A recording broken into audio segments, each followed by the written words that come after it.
What it do? Good Tuesday. How's everybody? Nice day. Nice little Pacific Northwest day. Uh-huh. It's Rop. Big Sook's on vacation. Schultzy's over there. Running a little behind today. Hi, Schultzy. Dude, nice day to, clean the screens on your house. It's that perfect day to, do stuff before it gets just messy. I was kind of thinking, gotta do some projects on the way out of the house today. Yeah? Yeah. On the way out of the house, you cleaned your screens? No, I was looking at the house on the way out, and I'm like, I need to do this. So, yeah. The light shines just right, and it shows how dirty everything is. Yeah, I'm like, oh, my house looks like ass. Let's fix this. Well, you're supposed to do that in the summer when it's nice. Well, or spring, like spring cleaning, bro. Isn't that what they say? Oh, yeah, but is it really just once a year that your house needs cleaned? I feel like it's more than that. It actually is a biannual thing. So not just a spring, but it's like a spring and a fall cleaning. I do feel like both are necessary. Well, not me. I'm a once a year guy. No, Nurse Nice doesn't think so? If okay. that. Well, every once in a while, you're right. You said that, and I'm thinking, I never really clean my screens on my beautiful windows until I'm like, oh, wow. Yeah. And then I clean them. That is where we are. And my wife, she has asthma, so I want to make sure, we need to breathe some clean air in this house, Yeah. Reasons. Maybe you should get new windows from Window Nation. I need to give Window Nation a call. Yeah. Think about that. Well, I rent, so I'm going to tell the owners, hey, give Window Nation a call. Yeah. I don't know. I don't mind taking the responsibility off my plate. I actually love renting because, man, when something breaks, one phone call and Tell you it's what, fixed. As a homeowner, I'm awful jealous. Are you? Yeah. I mean, at this stage of my life, yeah. Obviously, I'm jealous of the equity that you have, but at the same time, man, it's just so much less work. For me, Totally. It's like, okay, I'm down. Yeah, there's nothing wrong with renting, A lot of old people, senior citizens that are in their golden years are like, why would I waste the effort on this? I'm just going to rent so I can make a phone call. It makes sense. Well, if you can get over the idea of having to have things. Yeah. Just things. Well, where the American dream came from. You know this, right, Rob? Well, I don't know, England? No, the banks.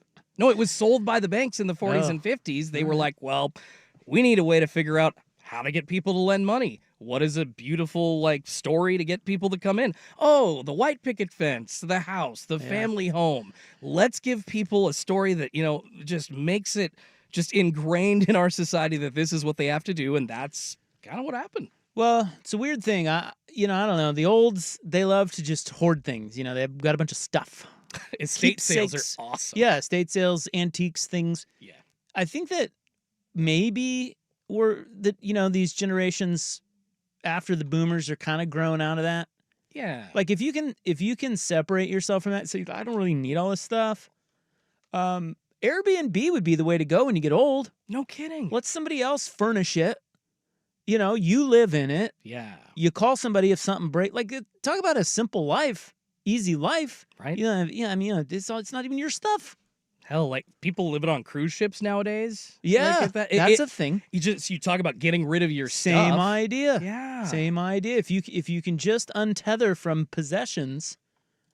And look, I get it. A lot of them are keepsakes. They're important to you. But, of course. Just keep a few and move around. Move around the world, I think that's the way to go. Yeah, see things before you die, right? Yeah. But, the olds, they don't, I don't know. They know one way. Try changing a super old. You're not going to do it. My wife and I were just talking about this yesterday. Damn, when you hit 60, 65, do you want to change at all anymore? And some of it, too, is that, well, that's probably fair for any generation, anybody. That's a human nature. Exactly. That is human nature for sure. The boomers, you got to give them a little slack because a lot of it comes from the fact that they didn't have much growing up. They didn't have, it's not like it is today. No, it was a lot more trauma, a lot more. Just come from nothing, and then you get something you want to hold on to it. I get that. I can understand why that's extremely important. Thankfully, I don't know what that feels like. So hopefully I never will. What, having things? No, being so attached to something, it's such a traumatic, memory from, the family, struggling through, World War II times. There's still people alive that just, they remember what you're saying is just like, man, yeah, I don't want to give anything up because I'm scared I'm going to lose it again. Well, the whole point here, ladies and gentlemen, is Schultze has already disseminated some advice today, 6 minutes into the show, and that is clean your window screens, okay? Damn right. But you're right. Every once in a while, you look at your window screens and you go, man, I got to get out there and clean those. But usually for me, it's in the summer when you're opening and closing them. Well, I think my wife know? has mentioned it a couple of times to me, and I just need to step up and do it. So, Let's go. Get on it. like, damn it. You're going to lose her, Schultze. Ooh. You're going to lose her. Yeah, I gotta step up and take care of them windows. Well, listen, guys, big show. Although I'm a little sports sad today. A little sports sad. What's going on? Well, there's no sports. Well, there's college football tonight. Okay. Well, I'd like to state for the record, I hate it when people say that when technically there is, Yeah. but no one cares. Like, come on, who's playing? Like, Who's playing? I don't know, Tarleton State. Let me go look exactly. at that. Liberty Bibberty, New Mexico State at 4. And then Okay. we got like Arkansas State and South Alabama. Yeah. See what I mean? Like, why do we say this? Oh, we got college football. No one cares. No one's going to watch that. All right, I mean, Do we have college football? I don't think we do. are the degenerates watching it? Well, Yes. yeah. I mean, if you gamble on it, maybe, but Yeah. that's, I don't know, dude. Come on, man. There's no sports tonight. NLCS. Last night, I guess that's true. We do have Brewers Dodgers. 508, You're baby. right. You're right. Okay. There we I go. instantly feel better. Yes, baby. Not only am I going to clean my window screens, I feel better about my sports. Let's my do it. sports night. See, no You're right. sadness here, Rob. Well, last night I thought they gave us too much sports. I don't want to look a gift horse in the mouth, but that was a lot. Yeah, trying to catch up on it all. It's just like, oh, okay. Two this game. baseball games, Yeah. very big baseball games, and we had 2 Monday Night Football games. And I don't really know why the NFL is scheduling 2 Monday Night Football games so much now. Especially during the MLB playoffs. Yeah, Like, what are they doing? Is that a high and tight fastball to MLB? If it is, it's not going to... I know it's not going to end the same way it did with the NBA, like on Christmas. Like the NFL just poo-pooed them out after the NBA had kind of established that Christmas was their holiday. I don't think the NFL can do that the same way. Well, wait, the with NBA still plays on Christmas, right? They play, but nobody watches or cares. It used to be They do the too. central... No, it was the only thing, but I think the Yeah. ratings are pretty good on Christmas. You know what? You might wanna look that I'm gonna up, go look that up. Schultze. NBA Christmas Day rating. Yeah, but Do. the NFL, I mean, they don't beat the NFL or anything, but 5.25 million viewers a game. That was in 2024. last year, okay, 5.25. That's pretty good. Yeah, and I mean, it's no NFL, but let's see. I'd love to see like what the years past were. Like, let's go 2015 Christmas Day ratings. for what Christmas or for NBA? 11.17. So this is what I'm talking about. Your Oh yeah, point. the numbers are still there, but the NFL has literally snaked it away. Point Schultze. And the ratings for the NFL on Christmas, 24 million per game. Yeah. My God. They always get. Oh, yeah. Don't they always get like at least 20? At least, yeah. So a 65 million unique total cum. So, yeah, that's nuts. Yeah. Maybe the NFL is trying to. They're saying, look, baseball, we see you, but guess what? Bijan Robinson in your face. You know, Caleb Williams coming at you. Dodgers. What do you think about that? I was watching that game. I tell you what, that was a tough channel flipping night. It really was. Yeah, you needed the quad box on YouTube. For sure. Yeah. Because I almost missed the end of the Brewers-Dodgers game. And that ended up being good. It kind of lulled me to sleep because Blake Snell was dealing, and I was like, Then I got into Bears commies, and boy, I turned back to Dodgers-Brewers when it was 2-1, bases loaded, 2 out, bottom of the ninth. So many storylines, I missed man. so much stuff there. Ben Johnson looking good. The Dodgers sneaking one away. Like, yeah, a lot. Yeah, I mean, look, Ben Johnson is doing good with the Bears because they've won 3 in a row. They look much better. Yeah. But they're not great. I don't know how much of that game you watched, dude. They got 3 turnovers from Washington fumbled the game away. I mean, they had the game. They fumbled it. It was wet out, and they fumbled the ball, giving the Bears life. And didn't Daniels throw a pick too? Like He threw, I think, 2, or maybe they had 2 fumbles. Yeah, 2 fumbles and a pick. And the Bears, Caleb, we could probably carve out a segment for Caleb Williams today because I think Ben Johnson is doing a pretty good job with him. He's bringing him along, but boy, I don't know about Caleb Williams. He's shaky. Better, still shaky. The key to that game last night, they ran the hell out of the ball. Swift, dude, they were running it down Washington's throat. Washington couldn't stop it. No, I thought the offensive line looked great for Chicago, they too. Did. They were getting a lot of movement. Didn't they make a change at left tackle or something before the game, put in a new stuff? And they looked much better. So Ben Johnson's doing a good job there, but that team, boy, and listen to Troy Aikman. If you look no further, if you want, seriously, you want the skinny on a team, just listen to the tone of Troy Aikman when he's calling their game. Yeah. He was absolutely disgusted with the Bears last night. And they made a lot of mistakes and shot themselves in the foot, as bad teams do. Nobody worse than the Jets, by the way, at this stage of the game. But, there's a lot of bad football out there. The Bears were trying to lose that game. And then Washington was like, hold my beer, as the kids say. But Aikman clearly does not like Caleb Williams. And I'm not sure how much love he has for what the Bears are doing. And, it's a guy I trust.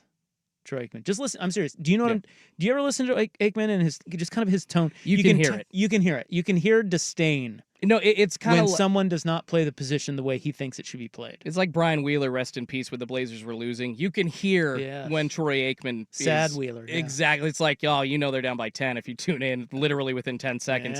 Yeah. Cold turn on a Monday Night Football game. Yeah, Troy Aikman has that tone. He just saw something he didn't like. And that was a good game last night, though. It was entertaining. Yes, and how about Jake Moody showing up? That's the old Niners kicker. I had no idea. Out of nowhere. He was making field goals all game, and then at the end they're like, just came over, just jettisoned from the Niners, BBC. Yeah, and 7 hours on the team? That's the same guy? Yeah, he just got there that week. That happened to somebody else earlier this year, didn't it? Was it the Falcons or... Yeah, because they got rid of Younghoe Koo, right? And some guy came in, and they were in the post-game interview, and the kicker was like, hey, he was talking to one of his teammates. He's like, nice to meet you. Oh, yeah, could be. I'm your new kicker. They said DeAndre Swift introduced himself to Jake Moody on the sideline. That's so funny. Yeah, that is awesome. But he made, He made four field goals and the game winner? Yes. Yeah, that's at 25. That's just an odd number. So, you got to have a lot of field goals. Yes, 4 or 5. Yeah. Good little sports night last night. Good little sports night. And not as much tonight, although I might have to drum up a Brewers-Dodgers bet to get me fired up for that. Why don't you throw like a little parlay down, like a little Dodgers to win, Ohtani to homer? Because I know you were pissed about not picking Cal the homer on Sunday. The Salem cop, Cal Raleigh. There you go. Doesn't he look like a Salem cop? My dad was a Salem cop, and he has a mustache just like Cal Raleigh, so yes. Cal Raleigh looks like he could be a cop in Salem. Well, they all look, the whole Mariners roster with the mustaches, it just adds 20 years to their life. Like, they're all in their 20s. They now look 45 instantly. Yeah. It's pretty great. How about, can we talk about what Eugenio Suarez is doing with his hair and like his whole look? I mean, he's had multiple crazy, like half his hair was blonde one year when he came into Seattle, and now he's doing like the flippy kind of mullet thing. He's zany. He's got a little Ron Jeremy vibe about him. Oh, absolutely. I love kind of creepy. But still so much more chill than Ron Jeremy. He was spotted in the last week of the regular season, I think, when the Dodgers were in town for the final series, just grabbing a scooter, like from his hotel. Oh, nice. Riding that down to T-Mobile Park like a normal Joe. So yeah. Is Ron Jeremy with us? He's dead, right? I think he died. If he didn't die, because he was in prison. He went to prison and claimed. No, he's still alive. Still with us. Basically, as soon as he got put up on trial, he claimed mental incompetency. So that's as one does. Jackass. Well, I'll tell you what. We're partying. We're partying still. It's me.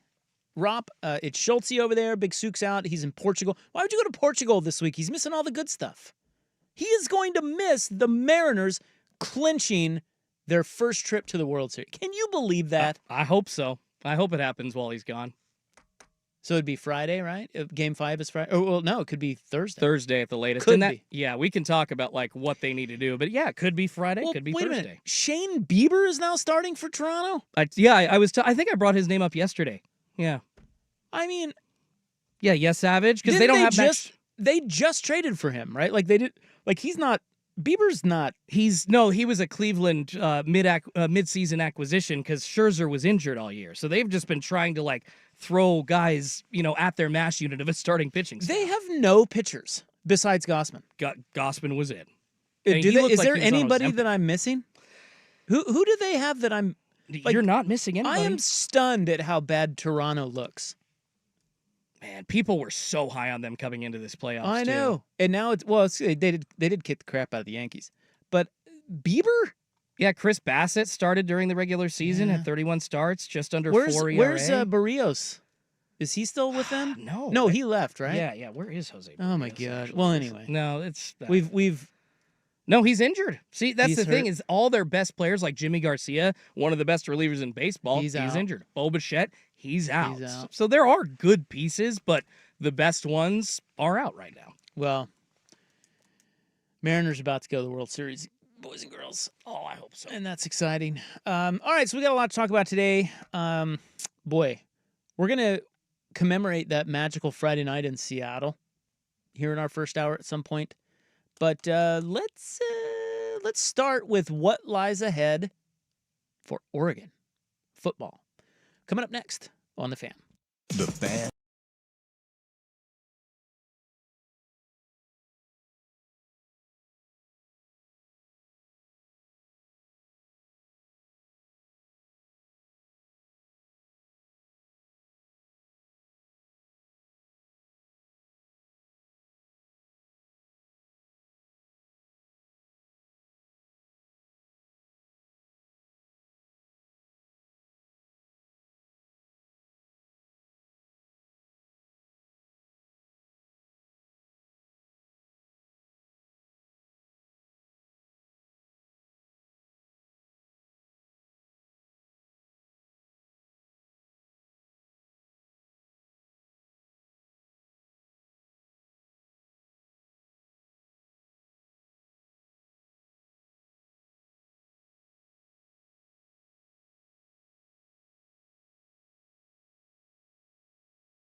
Zook on the Fan Sports Network, 105.1 FM and 1080 AM.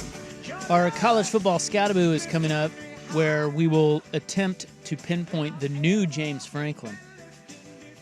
Because we haven't, yesterday was so busy, we have not gotten into any of what happened outside of Oregon, Indiana in college football over the weekend. And the James Franklin firing. We got into that yesterday, but Lincoln Riley had a big win, Sark in Texas, so we'll get at all that coming up. But before we get to Oregon, I did want to mention a couple of things about last night that were interesting. One, Bijan Robinson for the Falcons. And I missed a lot of the Falcons-Bills because we were on the air and we were watching the Mariners and, doing a show and all that.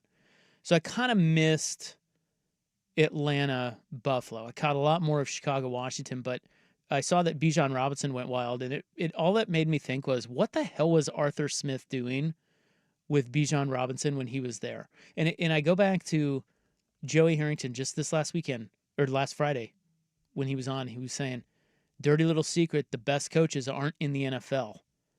And I instantly thought of Arthur Smith because he had Bijan in Atlanta, and dude, that guy is, he's gold, Bijan Robinson. What was Arthur Smith doing with him? How to get yourself fired, 101. And now I think, is Arthur Smith still the OC in Pittsburgh? In Pittsburgh, yeah. He's working with Aaron Rodgers this year. God. Hey, he likes to throw, right? So he's got a quarterback. Yeah, actually, Pittsburgh's perfect for him because despite being a cold weather city, they don't run it nearly as much as they should. So yeah, they kind of fit, don't they? The Steelers deserve Arthur Smith. It's a perfect fit, yeah. The other one I wanted to bring up is, like I said, I kind of lost sight of the Dodgers-Brewers game because Blake Snell was mowing him down. And for some reason, I don't even know what the explanation was. Why did Dave Roberts pull Blake Snell? I don't know what he said, but he pulled him, and he put in Sasaki and had to pull Sasaki for Blake Trinan. So I missed all of that. Maybe it was a pitch count or something. I don't know. Just, dude, when you're mowing him down, it's the playoffs. Let Snell cook. Let him finish the game. At any rate, he didn't, and he almost cost them. Dodgers won 2-1, so nobody will talk about it. But I turned it over when it was bases loaded and 2 outs in the bottom of the ninth, and the Dodgers were up 2-1. And Bryce Terang was up. And it made me think of, sometimes in these playoff series, like they pointed out in the Phillies-Dodgers series, how one strike call that Christopher Sanchez didn't get changed that whole dynamic of that series. Yes. One pitch that he didn't get because the guy ended up walking and he scored the tying run or the go-ahead run and so on. These games really do, not the Blue Jays-Mariners. Mariners are kicking the Blue Jays' ass. But generally speaking, a lot of these games come down to the tiniest things. Like the Tigers-Mariners series came down to the tiniest things. Well, even in Game 2 yesterday, Rupp, in that first inning that was set up with the Julio Rodriguez 3-run bomb before we came on the air, Arozarena was struck out, and the umpire did not call it. That was the first walk that was allowed. Arozarena was literally walking to the dugout, admitting defeat. So. Hey, I thought, not that it matters, but I thought Cal Raleigh was safe. That was Game 1. Okay. First inning, Game 1? Yeah, I'll show you a picture in the break, or you can even go on my Twitter right now, On the Air Jordan, and see I posted that picture. Nice little plug there. Well, I appreciate it. It was just so close that I needed to go watch the replay immediately. Dan Wilson and their staff, the video review staff, the coordinator, whoever the hell it is, they actually made the right call. He was out by just that much. And you can see the tag on Cal's arm before his foot hit the plate. Okay. So it was way closer than we thought, but he was still out. Well, it was close. I just didn't understand why they didn't challenge it, but okay. Because they caught sense. Their they video were like, guy yeah, was no, like, no, we don't. Yeah. Well, anyway, I was reminded, so Terang was up with the bases loaded against Blake Trinan. And he almost got hit by the pitch. Well, actually, Trinan threw a pitch where Terang should have worn it. Yeah. He should have worn it. Lean into that, bud. Well, you can't lean into it. They'll call you for that. But that particular pitch, leave your leg right there, that game is tied. Mm-hmm. And I just think that's really interesting. I played some baseball, and I was never wear it guy. But every team has a few guys that are wear it guy, and they're great at it. They're great at getting hit. Terang is clearly not one of those, and that's what I'm saying. Like, these series in these games come down to such little minute details. Like Bryce Terang, maybe the wrong guy at the wrong time. Reminds me of the Royals, Game 7 against the Giants, 2014. Game 7, great series. Madison Bumgarner is kicking our butt, but he's kind of running out of gas. Came in relief in Game 7. He's trying to close out the Royals. Alex Gordon triples. He's on third base with 2 out, and the exact wrong guy came up to the plate for the Royals, and it was Salvador Perez, who we love, but he swings at anything. So Madison Bumgarner was wearing out. They needed a guy to take a few, maybe Alcides Escobar was on that team, a guy that can just find a hole, just stroke something, get it in play. And it was just bad luck. Salvador Perez, the absolute worst guy to have at the plate, and he reached for some crappy-ass pitch and popped it up, and the game was over. Same thing last night I thought about with the Brewers and Dodgers. Terang, exact wrong. Who is their wear-it guy? I don't know. But if he were up in that spot, it's possible that the Brewers have a 1-0 lead here, and we're ripping Dave Roberts for taking Blake Snell out of that game. So you just never know, man. You know, the whole Snell thing, too, I did look this up last night after it was finished. I think Snell was at like 103, 104 pitches when he was done with the 8th inning. His top pitching performance ever by number is 117. So you send him back out there. I get it. It's the playoffs, but I do think you're risking, okay, you're asking him to get to the top of his, pitching number ever that he's ever thrown and possibly top it. Like, is that the best moment in the playoffs right there? You can say yes. You can say just leave him out there because he's rolling. But also, he's down in the third time through the lineup? Every time you go through, you get worse against the lineup. But he was mowing him down. Damn right he was. The Dodgers have a bad bullpen, and I know Sasaki has been good, but they had to pull him. So Roberts is, he's lucky. He got lucky there. At any rate, Dodgers win. And can we just fast forward to Mariners-Dodgers already? What a great series that's going to be if that ends up happening. Inject that into my veins, man. Dude, how good is that going to be? And how about the old routine 404-foot double play we had last night? Unbelievable. Sal Frelick, you genius, you. How you caught that ball, I don't know. We were on the air when it happened. The text line lit up. We had some people like, did you see that? And I didn't get to watch it until after. But, yeah, if you didn't see that, worth checking out. Force out at the plate. Like, that never happens from the outfield. So he robs Max Muncy of a home run, hits his glove, bounces out of his glove, off the top of the wall, back down into his glove. So it's an out, and then he relays it all the way in. Bases were loaded, so they didn't run, and force out at home plate, double play. The old 404-foot double play. Beautiful. At any rate, I belabored wrapping up last night in sports, and I apologize for that. But, it was a great night. I mean, that's an unusual Monday night, having all that kind of sports action. Okay, let's get to Oregon. What lies ahead for Oregon? We will talk about that coming up next, but first, here's Schultze. Now, from the George McCoy and Warren Allen Sports Desk, a Sports Center update on the Fan Sports Network, 105.1 FM and 1080 AM. This update is brought to you by Langdon Farms Golf Club. Good or bad weather, the golf course always the driest around. Download the Langdon Farms app today to get all the latest news and specials. First, on the Fan, the Dodgers taking a 1-0 series lead into Game 2 of the NLCS tonight after escaping Game 1 by the skin of their teeth over the Brewers in Milwaukee. It's Yoshinobu Yamamoto versus Freddie Peralta on the bump. Coverage getting going over on 910 ESPN in about an hour at 4:30. First pitch at 5:08 on TBS, True TV, and HBO Max. Of course, the Mariners taking the day off to travel back to Seattle after clobbering the Blue Jays in Game 2 of their ALCS, taking a 2-0 series lead there. Game 3 is tomorrow afternoon back at T-Mobile Park, and teams with a 2-0 series lead in Championship and World Series go on to win 84% of the time. Let's hope we don't jinx it, all right? And news out of the NFL, the Titans naming senior offensive assistant Mike McCoy the interim a day after firing Brian Callahan. More sports scores and stories in 30 minutes. I'm Schultze from the George McCoy at Warren Allen Sports Desk. Hurt and missing work, insurance companies acting like jerks. Don't call your mom. Call George McCoy at WarrenAllen.com. The home of Primetime with Isaac and Sue. Weekdays 3 to 7. The Fan Sports Network.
This is Primetime with Isaac and Suk on the Fan Sports Network, 105.1 FM and 1080 AM. All right, I was thinking about Oregon today. Again, trying to wrap my head around losing to Indiana. And, I was kind of looking around going, we're kind of at that place of the schedule where you start talking about, what is it going to take to make the playoff? Halfway home. And I was looking at the Big Ten standings, and boy, I tell you, Big Ten's a lot better this year than it was last year. And I feel like these last two games for Oregon, Penn State, and Indiana, it's more kind of what I thought the Big Ten would be like. Games down to the wire, week in, week out. Could go either way. Worst thing maybe that happened to Dan Lanning was running the table in the Big Ten in his first year. Not that you don't want to do that. It's just that creates kind of an unrealistic expectation, I think, that it's that easy. And it's just not. If you think about these last two games, the first one you outplayed Penn State, but you almost lost. I mean, in overtime, 4th and 1, if you don't pick it up, you lose. Second one, you got outplayed, but with about 10 minutes left or whatever it was, they got that pick 6, it was tied. So could have won both, could have lost both. The reality is you split. And that's more like what I thought it would be like in the Big Ten. That's life in a tough league. And, if you look at this league, Indiana's awesome. Ohio State's they are so far the best team in the country. And after that, you've got Oregon, who we know is good. USC looked good last week. You've got Michigan, Nebraska, Iowa, Washington, all these teams, even UCLA. UCLA and Northwestern, by the way, are 2-1 in league. Wrap your head around that. Northwestern's 4-2 all of a sudden. And that's what's funny about it's amazing to think, but Oregon's best win is probably that one over Northwestern. Right? I mean, because they both beat Penn State. Better win this year than the Northwestern game at this point? I don't think they have one. So it's just, I don't know. I just think this is life in a tough league. That's what it's like in the SEC. And it just looks like the Big Ten this year is much better than it was last year. And hey, it could be worse if you're Oregon. You could be Notre Dame or Texas. And that's not to say either of those teams are bad. Texas had a huge bounce back game against Oklahoma. And Notre Dame is really good, but both have 2 losses. The Irish lost on a real fluky 4th down touchdown to Texas A&M and had some help from the refs. They also went toe-to-toe with a top 5 team in Miami on the road, but came up short. Hell, that team might be better than Oregon, but their record doesn't show that.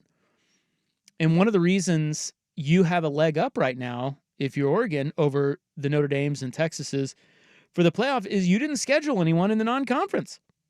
So Texas is kind of behind the 8 ball because they scheduled Ohio State. Notre Dame scheduled Texas A&M. They scheduled Boise State. They scheduled Arkansas. They have USC this week. All this to say, Oregon's fine. The team is good. Got to step it up moving forward, and you can get into the tournament. I don't think many fans, we heard this on the text line yesterday quite a bit, would be too upset missing the Big Ten title game and then getting a home playoff game. It's almost like roles are reversed with Oregon and Ohio State this season as opposed to last season. Because Ohio State, remember, they were the 8th seed last year, and they hosted Tennessee, won that game, and we all know what happened after that. But, the Penn State win doesn't look so hot right now. USC may or may not be ranked when you play them, and I say that I thought they were really good against Michigan. And that was a really big win for Lincoln Riley. That said, they're still going to Notre Dame this week, and they have to go to Nebraska the week after that. So are they going to be ranked? So if Oregon loses again, their body of work is going to come under fire here. If you really want to guarantee yourself a spot in the playoff, you got to run this table. And if you want to leave it open to being left out, you stumble. But isn't that more fun than like last year where you had basically 1 or 2 huge games and a bunch of double-digit wins? You got 6 games left. It's reasonable to think at least 3 of the 6 could be like the last 2 you just played. Close late, could go either way. Got to play better. If you look last year, after they beat Ohio State, they really only had 1 potential stumble, and that was that Wisconsin game. Everything else was a double-digit win. So that does not look like the case this year. And I know that, that is quite obvious after the Indiana loss, it seems, and a lot of fans are having trouble wrapping their heads around that.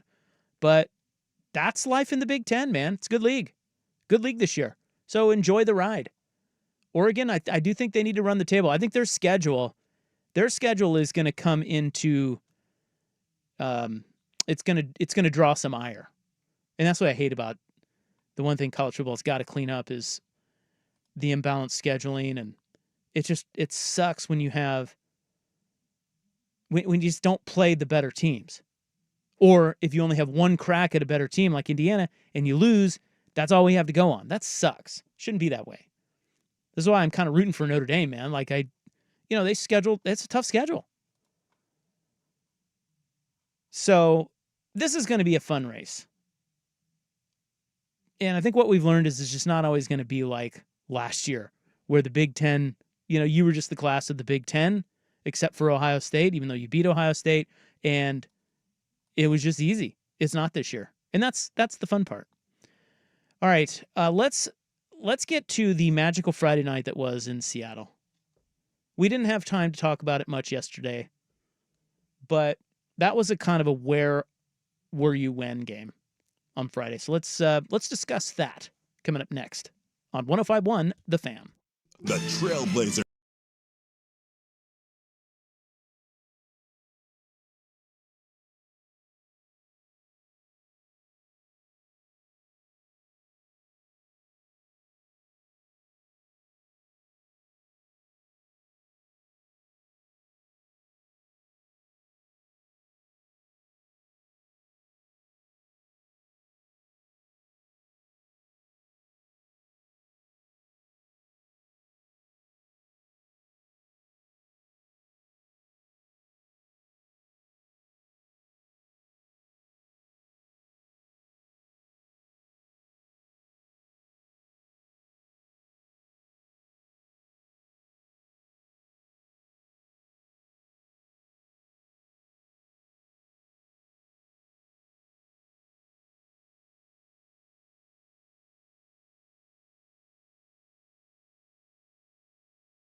This is Primetime with Isaac and Suk on the Fan Sports Network, 105.1 FM and 1080 AM. Well, I was going to ask the question today, what are your all-time where were you when games? You don't even have to have been there. Just a game that you remember where you were. It was that impactful. There's a lot of them.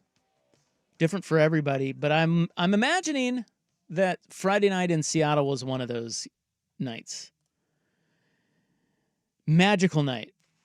The Seattle Times headline was Sweet 15, which I thought was a good headline. I like that. That was strong. They've been doing a lot of callbacks, too, to the 95 season in their headlines for Mariners wins. It's just the writing for the Times right now, it's been right on. Good paper.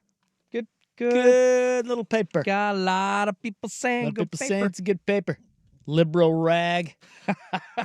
What is it, a fish wrapper? Yes, yeah, that's funny. And what is it about certain teams that we suddenly start rooting for with no connection whatsoever? I really feel like that game 5 against the Tigers Friday, got a lot of people cheering for the Mariners. You think? I do. That's awesome. I do. And the reason I think that is I just feel like when you suffer long enough, and, you're no Cubs, you're no Red Sox, okay? Haven't even been around that long. Exactly. Half as long. Exactly. I get that. Like, those were different animals. But of course. I do think it's the same idea that sports fans, when we're watching, like, there is something about sports when we're watching sports that if you don't have a dog in the fight, somehow, some way, your body picks one, your mind picks one. And I don't really know what goes into that, the science behind it, but I think one part may be just, look, you've suffered long enough. We want to see this for you. Home fans, the Seattle home fans, the crowd shots, and just the angst on their faces, the pure anxiety. I think that gets people going, I kind of want it for this team here. Brewers, a little bit, even though they've never won the World Series. I don't know. They've been to the playoffs a lot recently, so maybe they don't have quite the same effect on people. But I do think a lot of the country, if they were up to watch it, because that was late. What time? I fell asleep. I mean, it was a 5:08 start. It was almost a 5-hour game, so it ended at 10-ish. 10 here? Pacific time, so 1 a.m. East Coast. Yeah. Yeah, is that bad that I admitted that I fell asleep? Why is, I mean, I had to.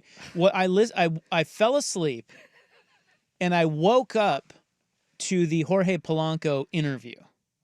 Oh, that's a nice feeling. Like, wait, what? Because I was just like, oh, they won, and then I was like, all right, I'm going back to sleep, and then I watched it over the next day. No, that's not bad, man. I would have fallen asleep myself if I didn't have to be up at 6 a.m. here the next day. So it just, after a long week, whether you're 30, whether you're 50, sometimes you just gotta nod off, babe. How fun was that in the Schulte household? Oh, the Schulte house my of God. Friday night. I mean, just to have a camera in there. I kind of wish we would have, because I walked in. So I think I said this yesterday. I was on the way home when Leo Rivas hit that game-tying RBI single who's down that the guy, left by line. the way? So Leo Rivas, he's like a low draft pick from another team that the Mariners just picked up off the scrap heap. He's been in the minors for 7-8 years. But you remember Jose Caballero a couple years ago for the M's? Yes. The guy that kind of just, it was the first year that the pitching clock was installed, and he was just like that pesky, annoying hitter that would piss pitchers off and just got on base a lot, was traded to the Rays eventually. But Leo Rivas is kind of that same mentality, and he's been really good in AAA Tacoma.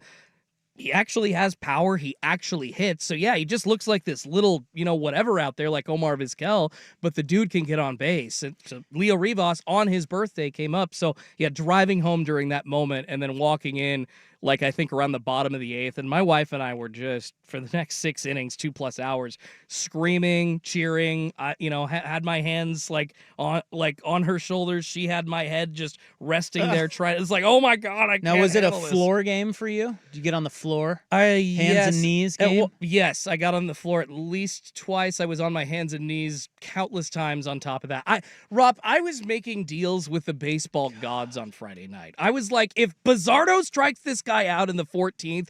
I'm going to buy a Bizzardo jersey. He did, so I owe the baseball gods a Bizzardo jersey for the Mariners. You probably owe him a lot.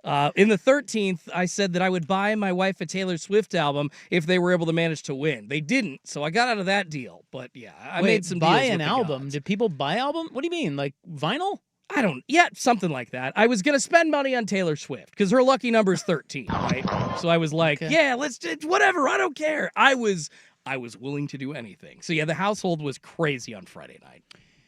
Well, I'm happy for you, and I'm happy for those Mariner fans. John Sakanik was there. He texted me a great photo of him going crazy once they walked it off, and that was intense. That is a where were you when game. And we all have those. I saw that at Husky, the Huskies played Friday night. Oh yeah, and the the pictures on Twitter of all the fans on the concourse. Yeah, there were more fans in the concourse watching the Mariners. F you, Jed Fish. Well, I mean, come on, they were blowing out Rutgers, and it was a big moment. The point is like that was a great night for Seattle. It was a great weekend for Seattle, and now they're up 2-0 in the ALCS. But just that night, Friday night. By the way, there was also a video, I don't know if you saw it, of Husky Stadium after it was empty. So the game was long over. Everybody was gone. Yeah, I missed this. With the exception of, like the staff, grounds crew, or people cleaning in the seats and stuff. And they were all, like band members, I guess, were out there, and the workers.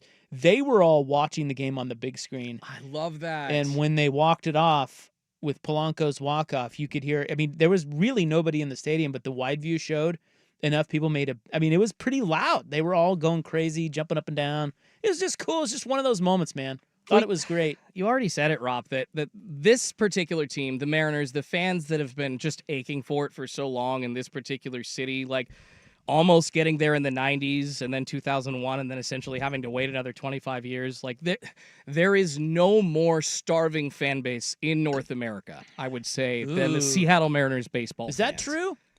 I mean, they, for the longest time, were the biggest drought to make the playoffs in all of North American sports. Yeah, that's so true. Proof's in the pudding, babe. That's true. Yeah. Did you just babe me? I I love did. that. Well, the Red Sox got off the schneid. Cubs got off the schneid. Yep. Um, The year that Back to the Future predicted it. Baseball's weird. Baseball's great. Yeah, I'm gonna have to think about that one. I'm trying to think of the Giants won a couple Super Bowls. Jets? When's the last time the Jets were any good? Joe Namath? Yeah, the that could 70s? They could rival you. Well, yeah, I made this joke several times. I used to be into the Jets, then I got into girls, then I got back into the Jets because girls will sometimes F you, but the Jets will always F you. That's an old joke, man. It's worse than the Mariners, for God's sakes. Huh. You've never heard that? No. I'm surprised. I'm stunned by it, too. I don't know what to say. Speechless, Schulte. Well, okay, so I'm gonna think about that. You know me. I have to overthink things, so I want to make sure that's that's the correct statement. But it's so far I'm racking my brain. I'm like, you know what, you might be right. Mariners, the most. What did you say? The most suffering. How did you describe it? The hungry. I think somewhat how the hungriest. We want it more. We are starving. That's what it is. The most starving fan base in North America of any team. Because of futility or we've heartbreak the first 10 years of our existence, they weren't even on the radar. People didn't even know they existed in the 70s. Yeah. I mean, if you take out 2001, it's been a wasteland of. There have been a few good teams in there, but not much. Well, I will defend the 90s Mariners really quickly. They were one of the first teams ever, and they didn't have a World Series to show for it, Rob, but they were one of the first teams ever to have a literal murders row. As a couple of creators on YouTube, Secret Base, great channel. They've got a huge 4-hour supercut on the history of the Mariners. And in this, they talk about the literal murderer's row of hitters of Ken Griffey Jr., Alex Rodriguez, A-Rod in the 90s. They've got Randy Johnson, of course, just backing that up, Jay Buhner. There were so many power hitters on their team at the time. They had to trade Jose Cruz away. They had David Ortiz, the famous story, just sitting in the minors. A-Rod and Griffey saw him hitting home runs either during a game or at a minor league, home run competition. think he hit like a 650-foot bomb, and they were calling Mariners brass like, call this kid up immediately. They didn't. Like, the Mariners at one point were so good, and one of the better teams in baseball just got nothing to show for it, man. Lions. Ooh, That's pretty good. One. Yeah. That's pretty good. God, that's been a lot of futility. You're right. Okay, I got one other thing here. I want to play Rick Riz's call from Friday night, which I thought was great. And I'm not a huge Rick Riz guy. I love Rick Riz. Yeah, everybody does. Whatever. He's fine. But Niehaus was the man. Niehaus was amazing. Rick Riz, though, I guess I associate more with like my childhood memories of the M's. So. Oh, really? You are so young you don't really associate Dave Niehaus with the Mariners? I do, but it was in his golden years, and the calls just, you could tell they weren't it wasn't, as good a Dave Niehaus as you got in the 90s. And you could just tell that we were starting to lose the edge a little bit. I think he passed away in 2010, so I was like 21 at that time. So yeah, Rick Riz. All right, well, I want to play his call and see if it rivals the 95 Niehaus call. And then somebody brought up a point on the text line that Schultz, you're going to have to answer for. Oh, okay. Coming up next. And I don't know. I think it's an interesting discussion about sports fandom. So we'll get to those items, and then we move on to our college football scataboo. Who is the new James Franklin? All coming up here on 105.1 The Fan.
and 1080 AM. First on The Fan, the Dodgers taking a 1-0 series lead into Game 2 of the NLCS tonight after slipping by with a win in Game 1 by the skin of their teeth over the Brewers. It's Yoshinobu Yamamoto v. Freddie Peralta on the bump tonight. Coverage getting going over on 910 ESPN Portland at 4:30. First pitch at 5:08 on TBS, True TV, and HBO Max. The Mariners on an off day after clobbering the Blue Jays in Game 2 of the ALCS last night, taking a commanding 2-0 series lead. Game 3 set for tomorrow evening back at T-Mobile Park in Seattle.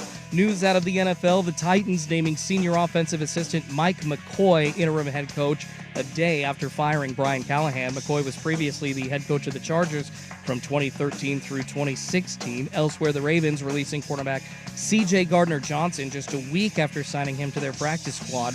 And over to the hardwood, the Blazers hosting the Warriors for their third game of the preseason tonight at Moda. Portland, a 2.5-point underdog. Tip-off set for 7 p.m. on KTU Channel 2.2. More sports scores and stories in 30 minutes. I'm Schultze from the George McCoy at Warren Allen Sports Desk. Heard missing work? Insurance companies acting like jerks? Don't call your mom. Call George McCoy at warrenallen.com. Sports Saturday with Joe Fisher and Rashad Taylor. Saturday mornings at 9 on the Fan Sports Network. 105.1 FM and 1080 AM. Primetime with Isaac and Souk. What do girls want anyway? Well, apparently not total losers. We're pretty good at basketball. Yeah, as long as we don't have to run or jump or dribble or nothing. Isaac Robb. Hey, you guys up for a little game? Sure. Well, let's make it interesting. Say $20. How about 50? You're on. Jason Sukanik. Dude, we don't have $50. We don't have 20. This is Primetime on the Fan Sports Network. What the hell's up with that? We win, and they get the chips. That sucks, dude. 105.1 and 1080. Dude, I'm telling you, it's jobs. We gotta get jobs. Then we get the khakis. Then we get the chicks. The Fan. Here now. All right, welcome back. Schultze's got me thinking here. He had me thinking all through the break. Okay. Well, we're talking about the Mariners, and I was asking the question why it is if we don't have a connection to either team playing in a big game, we somehow start rooting for one side, and why we do that. And I think one of the reasons we do that is the fan. We feel like fans have suffered to the point where we kind of just want to see them win. And that, I think, was Mariner fan on Friday night. I think a lot of the country that did not have a dog in the fight was rooting for the Mariners in that game. It's just been so long for you bros over there. Damn right. So this is always a slippery one because it's kind of hard to, because you can say it in a lot of different ways and can mean a lot of different things. But the way I jotted it down on my little note, what are these called? Your note skis, notepad? Post-it. Post-it I have note. a I was going to post-it say note. sticky note. Same thing. I have a Post-it note here, and I think this is the way to say it. And this is completely subjective. Okay, so everybody's going to be different here. But which team's fans deserve a title most? Okay, that's the question. Okay. Because you were saying, no fan base wants it more than the Mariners, or the Mariners have suffered so long, it's just nobody. Well, again, there are a lot of fan bases who have probably suffered more than Mariner fans because their situation has lasted longer and they haven't won a championship. So again, it's very hard to compare. But which team's fans deserve a title? That's the question for me. And to me, I do put Mariner fans up there, but I don't think they're number one. I don't think you guys are number one, but you guys are close. Okay, well, And I'm kind of biased because I live in the Northwest and I've seen it up close. But here's another thing I consider. I consider if other sports teams in your city have won a title, okay, and the Seahawks winning helps your, it's like eases a little bit of the pain. they were good. The one fan base that I think you would have a hard argument against, Schultze Babes, which team's fans deserve a title most, I think the Buffalo Bills might have you beat. Because if you think about the Bills, they have not won a Super Bowl. They lost 4 in a row, went 4 times and lost in a row. I want you to think about that through the prism of being a Mariner fan. Okay. Imagine them going to 4 straight World Series back in the 80s and they don't win one. And here you are in 2025 and they're good and they still can't win one. That I don't know. And they're good fans. They're loyal fans. It's the only show in town other than the Sabres. Yeah. And I feel like the Bills might win that. Again, completely subjective. I think there's probably a lot of fans who think that the Detroit Lions fans deserve a title, but they've had a lot of titles in Detroit outside of the Lions. Browns, again, other titles in Cleveland outside of them, but they're long suffering. So I don't know. That's how I'm viewing it, Schultz. In Buffalo, that's the only show in town, right? So of Well, course the Sabres are there. Hockey, whatever. I mean, we'll dismiss hockey. Yeah, when's the last time the Sabres were any good? Like, I guess, yeah. No idea. When you're talking about the landscape of like a sports city and their fandom, the Buffalo Bills struggles would rise to the top and be like the 1A or 1B choice in this argument, hands down, just because of the fact that they're the biggest show in town. I think that's right. But and it's not that big of a city. I think it just depends on what you view as futility or what you view as heartbreak, because for me, I go back to it is better to have loved and lost than to have not loved at all, in which case the lover and lost is the Buffalo Bills here, where they went to 4 stinking Super Bowls. And if you can't get it done in 4, with the Jim Kelly, Thurman Thomas led freaking Buffalo Bills way back in the day. Like Scott Norwood, man. Yeah, exactly. Like they had great teams, right? They got there. The Mariners have never gotten there. Yeah, What did I say in the last hour, true. Rob? For the first 10 years of their existence, they were literally experiencing the baseball that other teams played. Nobody hit over 30 home runs for the Mariners until like 1984, when a dude named Gorman Thomas, who was pretty much just a journeyman in baseball, hit 32 for Seattle. Their Mariners' best moments were what was Gaylord Perry, the 300th win, that he pitched for Seattle in like 82. This franchise had nothing, and Buffalo's been there. So I hear your argument, but I will passionately disagree. And obviously, I'm super biased here. Okay. But it's better like I to said, have been there, man. Like I said, it's subjective, I but getcha. that I don't know that it is better to have been there, because I weigh it as if you've been there 4 times, particularly 4 in a row and lost. Yeah. That is more heartbreak than you will ever listen. You can gripe about your last 25 years, and I get that. The Mariners haven't done much of anything since 2001. That said, that is not the heartbreak that the Buffalo Bills fans feel after having lost 4 straight Super Bowls, and here we are, oh my God, 40 years later? Yeah. 40! Wow. And they have not won, dude. That's more heartbreak than you have ever felt in one fan base. But that's how I view it. I get it. So again, very subjective. But anyway, the other one that came up, and it was a text yesterday, and it was a person who was calling you and John Sukanik out. All right, lay it on me, baby. And I'm going to side with you guys on this. I just want you to know as the honorable. Well, I appreciate that. The mediator here. But he was saying, hey, listen, John and Schultze owe the Mariners an apology, because they've been bitching about the Mariners all season long. Mm-hmm. And I thought, that's an interesting point. It's like, John, if you follow him on Twitter, he does get quite critical of the Mariners and just downtrodden and just like, oh my God, here we go again type of fan on there. Yeah.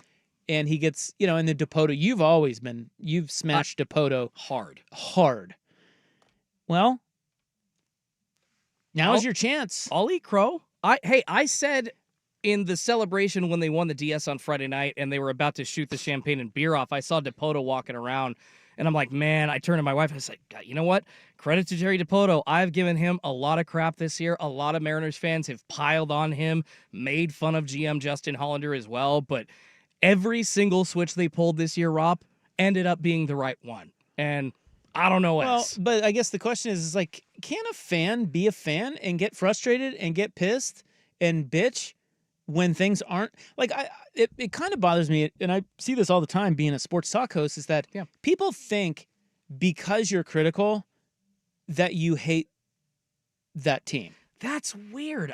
What they can't see, people have a hard time seeing that when things are good with a franchise, whether it be the Blazers, the Ducks, the Beavers, whatever. Yeah. If you are impartial, you should be acknowledging the good things. But when things are bad, if you are impartial, you should also be talking about and acknowledging and calling out the bad. Yeah. But what fans oftentimes do is they mistake you saying, hey, listen, this is not good. What's going on with the Blazers or certainly the Beavers? Not good. Oh, you're just a hater. Well, why? No, I'm just calling out. And so then they say, well, you're a Duck homer. Yeah. Well, Duck homer? How can you not at least sound like a Duck homer over the last 15 years when things have been going so well for them? Right. You know what I'm saying? Like, be honest. Yeah, if you're being honest, they've had a great freaking run. So what are you going to just hate on that? You know what I mean? Like, so it's the same thing with fans. It's like there's no shame in bitching about your team. You're passionate. You're pissed. It's not good enough, what Jerry Dipoto has done. And then all of a sudden they get over the hump and you're like, okay, yeah, look, I'm sorry. I'm still with you.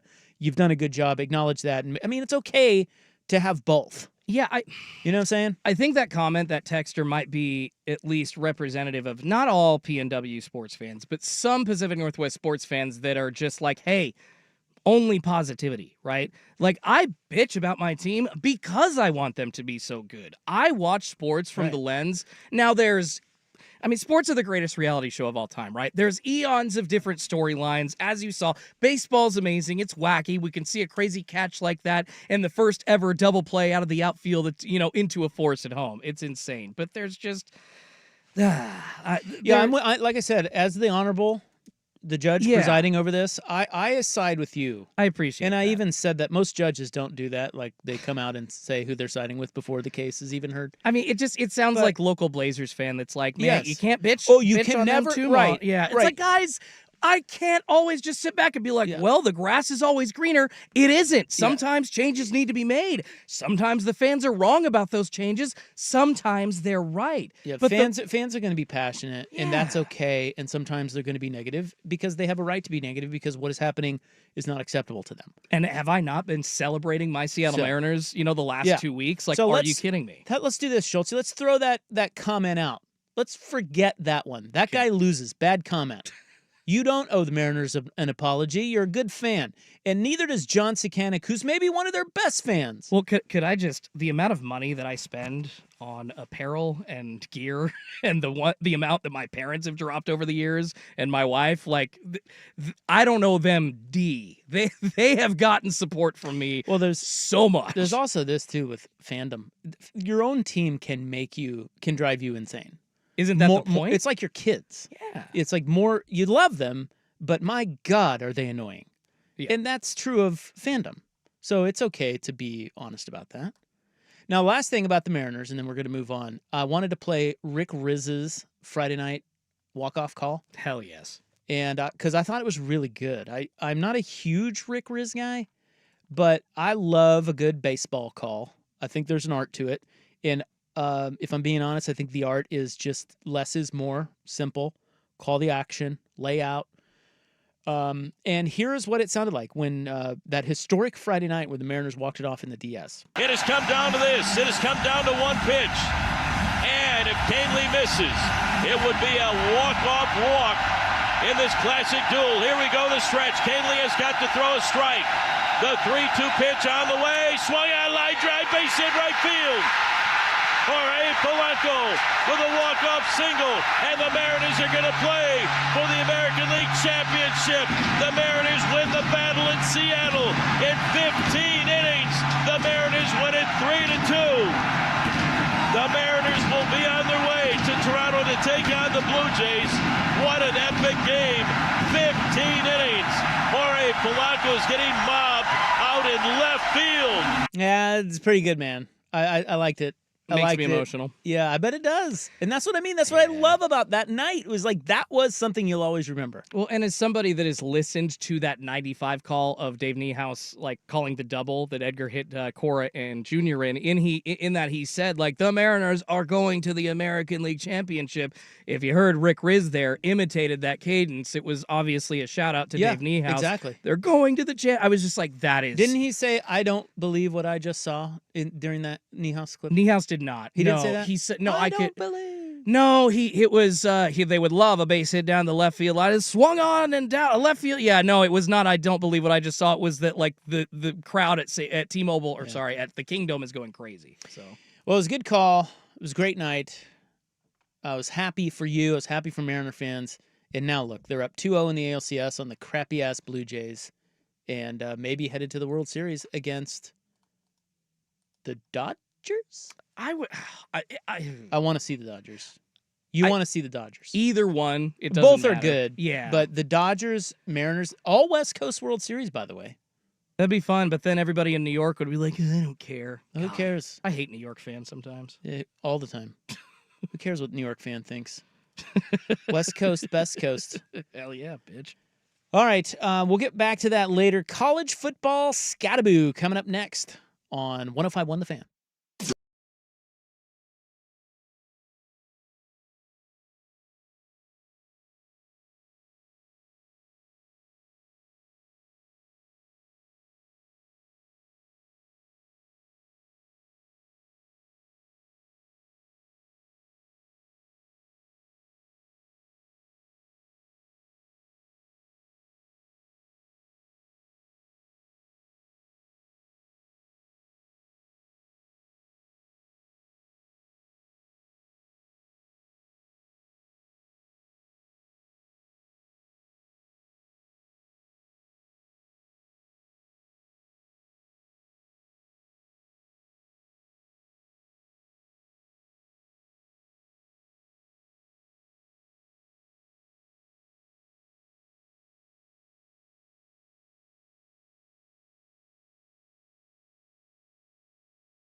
This is Primetime with Isaac and Suk on the Fan Sports Network, 105.1 FM and 1080 AM. All right, let's get into our college football scataboo. We are naming this segment, and it's going to be multiple segments. I can feel it now. After the CTE gremlin, Cam Scataboo himself. And it's a lot of what happened this weekend in college football that we have yet to get to. And there is a lot because it's been a very busy week already. And so we're going to start picking some of this off here. Power rank the bigger Saturday: Kalen DeBoer, Steve Sarkisian, or Lincoln Riley. DeBoer winning at Missouri. Nice win. Missouri's a good team. Sark winning the Red River rivalry game over Oklahoma. And Lincoln Riley had a nice win, finishing and winning by double digits over Michigan. And they look good doing it. I mean, Lincoln Riley has needed a win like that for a long time. And that is a win against a team like Michigan, who's tough in the trenches. They ran the ball all over Michigan. And, I'd like to say, too, while Bryce Underwood is probably going to be really good, he's not there yet. So, USC, I'm going to go, I think it went Riley number 1. I thought he needed that badly, especially going into Notre Dame and Nebraska, two road games these next 2 weeks. I think Sark number 2 and then DeBoer 3. DeBoer has the best team of the 3. And look, they were favored, albeit slightly, to beat Missouri. They held up their end of the bargain. They look good doing it. Ty Simpson's really good. I think he's going to be in New York for the Heisman ceremony when it's all said and done. And yet another top 25 win for Kalen DeBoer. He's like 17-3 against the top 25 or something like that. But I thought it was a bigger weekend for Riley than those other two guys. He really needed to beat a team like Michigan at its own game, and they looked tough. The quarterback, short of was it Mayava? Short of him inexplicably throwing it to the other team at the end of the first half, I think it was. Short of that play, he looked really good, really in control, and they ran all over Michigan. And their defense looked tough. I don't know. Maybe it's a new USC. We'll find out this week. Interestingly enough, they're almost a 10-point underdog to Notre Dame. So as much as, Michigan is built well on along the lines of scrimmage, I do not believe their coach will be there that long, particularly with Bryce Underwood and all the pressure for them to win right now with him. I mean, I know they're still 4-2, but if they drop a couple more, he could go the route of James Franklin real fast. Sharon Moore, because they should probably be better than 8-4. If that, he's got time to pull it out of the fire, but they've already lost 2 games. I just thought it was a big weekend for Lincoln Riley. He looked good. His team looked good, and they have some mo going into Notre Dame, but I think it's interesting that the odds makers put that at 9.5. Notre Dame much better than USC. Can USC prove them wrong again? So I'd go Riley 1, Sark 2, DeBoer 3. Now that we've seen Texas, it's pretty clear they're not a national title team, mainly due to quarterback, which is weird because the quarterback is all we ever heard about all offseason, which is, again, why the offseason stuff should be taken with a grain of salt. That defense at Texas is legit, but I feel like Sark is calling games well enough to allow Arch Manning to succeed, but Manning is still growing. Like that game, I just feel like Arch Manning is not going to win you a ton of ball games. He can lose you games, and perhaps has. So I think Sark has to be careful how he's calling things. And I feel like that game against Oklahoma, Sark was masterful in how to win that game. Their offensive line stepped up. They had not been playing well. They played well against a good defensive front from Oklahoma, and they ran the ball really well. And Sark knew they had to. So he second half, he got back to the run. They kept it basic. Sark understands what he has with Arch. Even though he can't come out and say it, he understands it. And I feel like he's been calling pretty good games for Arch. Arch has been, and he's coming along. You got to give Arch some credit. Some of the plays he made against Oklahoma, he made the right plays. And that's what Sark is trying to do, tee him up to make the right plays. But I just feel like earlier in the year, Sark was calling the same type of game, and Arch wasn't getting it done. Now, maybe there's a better understanding from Arch of what he's being asked to do, and I think Sark really understands what he has, and he's calling the game accordingly. So I feel like Texas, they're behind the 8 ball a little bit at 4-2, tough conference. They're probably going to drop another. They're probably not going to the playoff because I just don't see how. Arch, I don't know, man. They're going to have to do it the old school NFL way, and that is run the ball and play really good defense, which they did against Oklahoma. I don't know that they can run the table in the SEC without Arch being excellent, and he's just not there yet. But a really nice win for Sark. He was pissed. You could tell he was pissed at all the kind of the negative stuff coming at him after or before that game and coming at Arch. So Riley, Sark, and DeBoer all had great weekends. Now, the next on the list, and we'll have to do this in our 5 o'clock hour, but the next thing I have down here is who is the new James Franklin? I saw a list today of every Power 4 coach's career record against the top 25. Now, James Franklin's statistic was, I think, against the top 10. He's like 3-20 or something like that, which is a lot of the reason he was fired.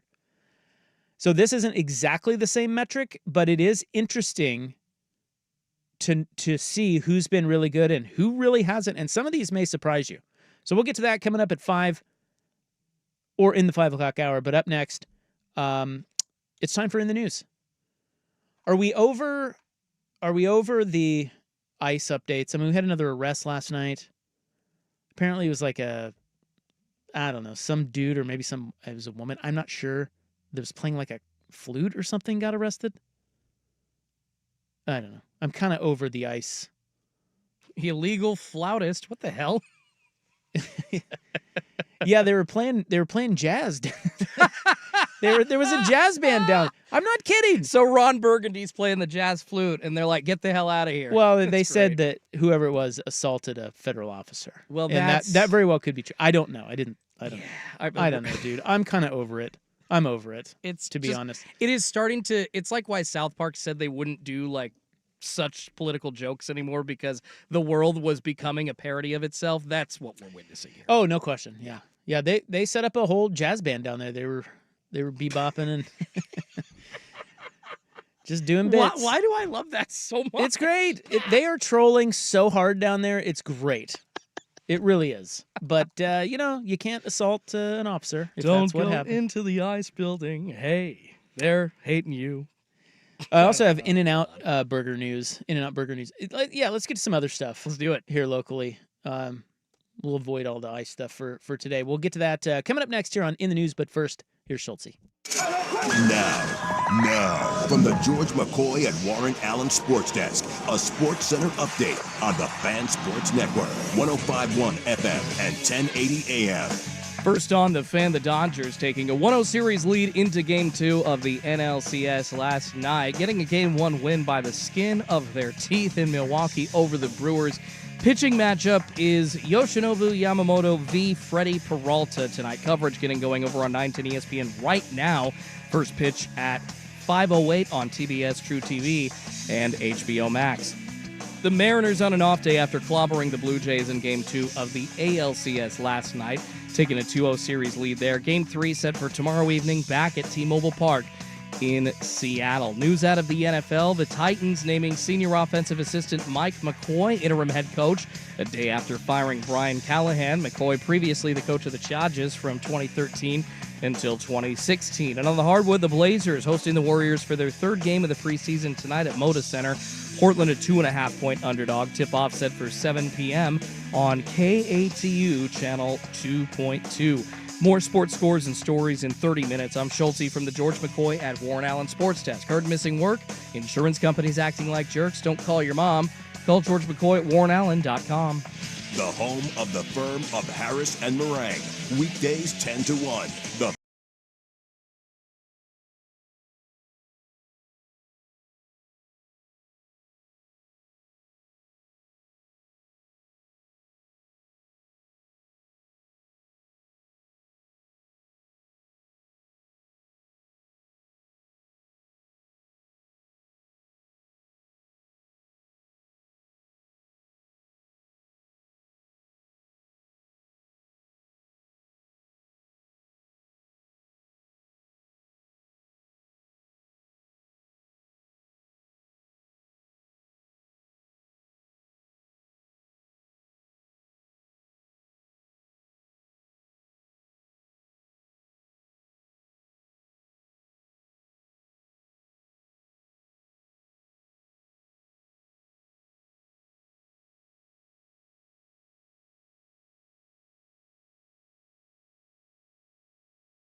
and Zook on the Fan Sports Network, 105.1 FM and 1080 AM.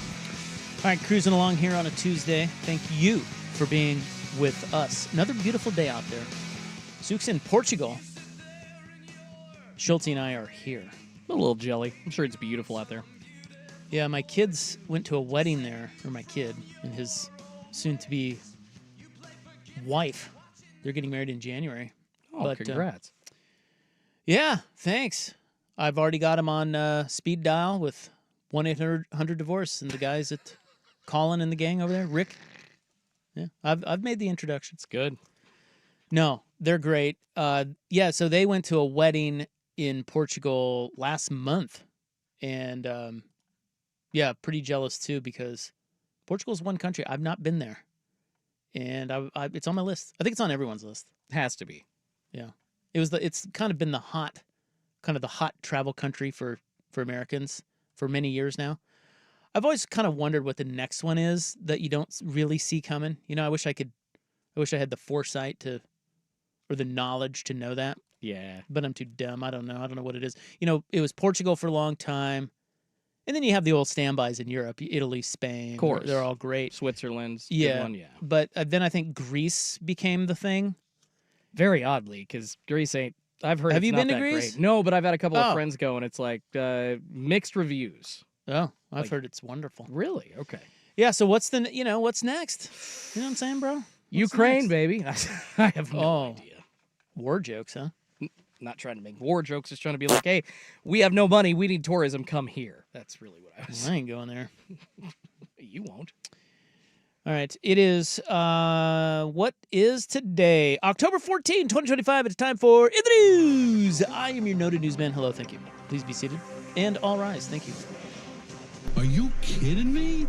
It's brought to you by the Advocates, injury attorneys at advocateslaw.com. Today is Be Bald and Be Free today. Be Bald and Be Free Day. Be free. I love how it's not just, hey, it's National Bald Guy Day. It's just be bald and be free. We've come up with a special name for Yeah. it. There's multiple bald days I've noticed throughout the year. This is Well, the weird. balds are, they're very sensitive, and they, we've got one here that we love him, but he's bald and follically challenged, and it's a whole thing. Yeah.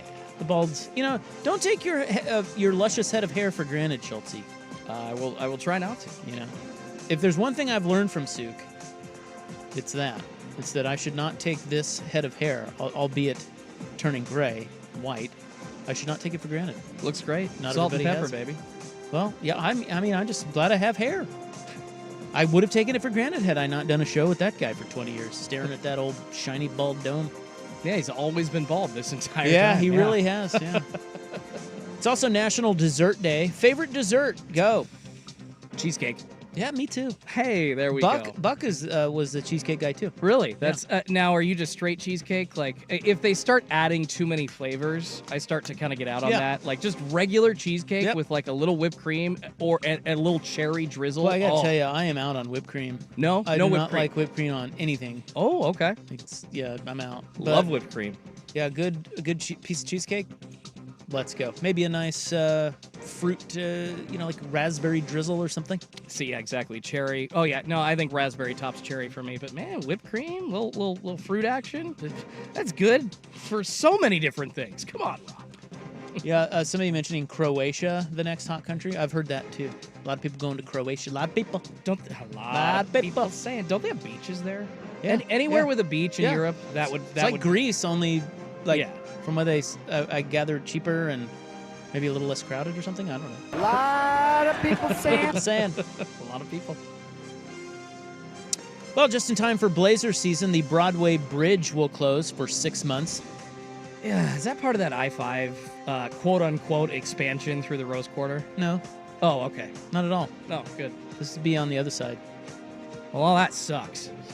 Yeah, So- it's so not does great. this. I mean, like, why would you do that for? Well, I don't know. I guess the Blazers. I don't. Maybe it's not that big of a deal, but you'd think that would be kind of a summer project. Well, maybe not.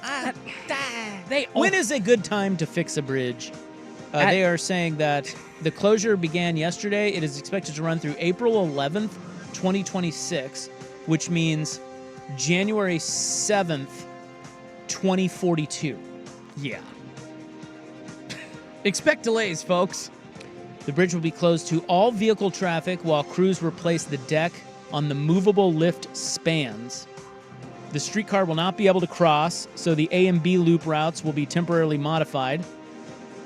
And the south sidewalk will remain open for the majority of the project. Okay. So bikers and pedestrians and people with mobility devices will still be able to cross. Well, that's important to people. So you could here. walk over to the arena. Yeah, they just hate cars here in Portland.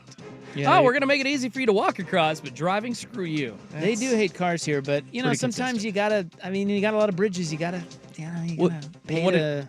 It's the raising and lowering mechanism. Yeah, you need to fix this. Yeah, it costs $21.8 million, which probably means $46.9 million. And the county is covering the design costs, 10% of construction, and the federal government is picking up the rest of the tab. Look at the feds. Wow. They're down there assaulting flautists, but paying for our nice bridge redo. I've always been Sorry, fascinated. clarinetists. Yeah, clarinetists. What do you? Yeah, what what do is it? I don't. Chlorist? I don't know what that is. I've always been fascinated, by the way, Rob, with the people that sit in that little building at the top of the bridges that go up and down. Yeah. Like the Broadway, like the Hawthorne, the Interstate Bridge. I don't know why those weird things. Kind of like the same yesterday as like little nooks and crannies in houses. Just like, there's a little bathroom up there. There's a little cot to sleep on. That fascinates me. I don't know why, but it does. I always think of that. Well, okay, this is gonna sound bad, but I think that whoever's up there, is wasted. That's what That's kind of what I do. thought. Like smoke a joint or something out the window. because like it's super boring. You're by yourself all the time. It's like it's like. And do you have to stay there at night, like in case Yeah. there's a ship that's coming through the town or the city of Portland? It's like, well, nobody else in town is here, so I'm doing the job. I don't know. Well, be prepared. Broadway Bridge closing. Already closed, I guess. They said it started last night. Well, the traffic for the Blazers games, who are going to be winning 50 plus this season, tonight. it's going to be nuts. Preseason. Don't they action play tonight? against the Golden State Warriors? They are. Did you say they're going to win 50 plus? I was joking. Oh, okay. Yeah, I'm saying that all the traffic on the Broadway Bridge going to their games during a season when winning 50 plus is going to be just a mess around the Rose Quarter. Just a mess. Even you are making fun of the Blazers now. Wow. Because I love them, but at the same time, they just I don't know how seriously they take winning as an organization. I just don't. I have thoughts on them. Yeah, I'll give them to you tomorrow. I would love that. We'll carve out a segment for the Zers tomorrow. Yes, please, babe. Yeah. I've got In-N-Out burger news. Now, are you with Suk and I that In-N-Out is vastly overrated? No, You like In-N-Out? I like In-N-Out, but I won't wait. If you're saying like, hey, Schulte, you go wait 2 hours for it. No, my wife and I will only go like if the line past the one in Kaiser Station is short. So, just a big if. Not out of our way. Yeah. Well, this show thinks In-N-Out is very overrated. Don't really get the hype. But there's another one coming, and we'll tell you where, coming up next on The Fan. This is the Fan's Window into Sports, a view into today's top stories. Brought to you by Window Nation, online at windownation.com. 2 balls, 2 strikes, 2 outs, all loaded up. Here it comes. Swing and a miss, struck him out, and the Dodgers take game 1. They hang on by their fingernails as the Brewers leave them loaded to end the first game of the series. 2-1, the final score. Whoa. Yeah, whoa. Whoa is right. You know, anytime the Dodgers have to go to the bullpen, you kind of hold your breath. But they got away with it last night. Game 2 just about to get underway, about 20 minutes here in Milwaukee. I think we have Peralta against Yamamoto tonight. Good little matchup. Window Nation, replace your old and drafty windows. The more you buy, the more you save. Between 30 and 50% off until Halloween. 866-90Nation or windownation.com.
Isaac and Suk on the Fan Sports Network, 105.1 FM and 1080 AM.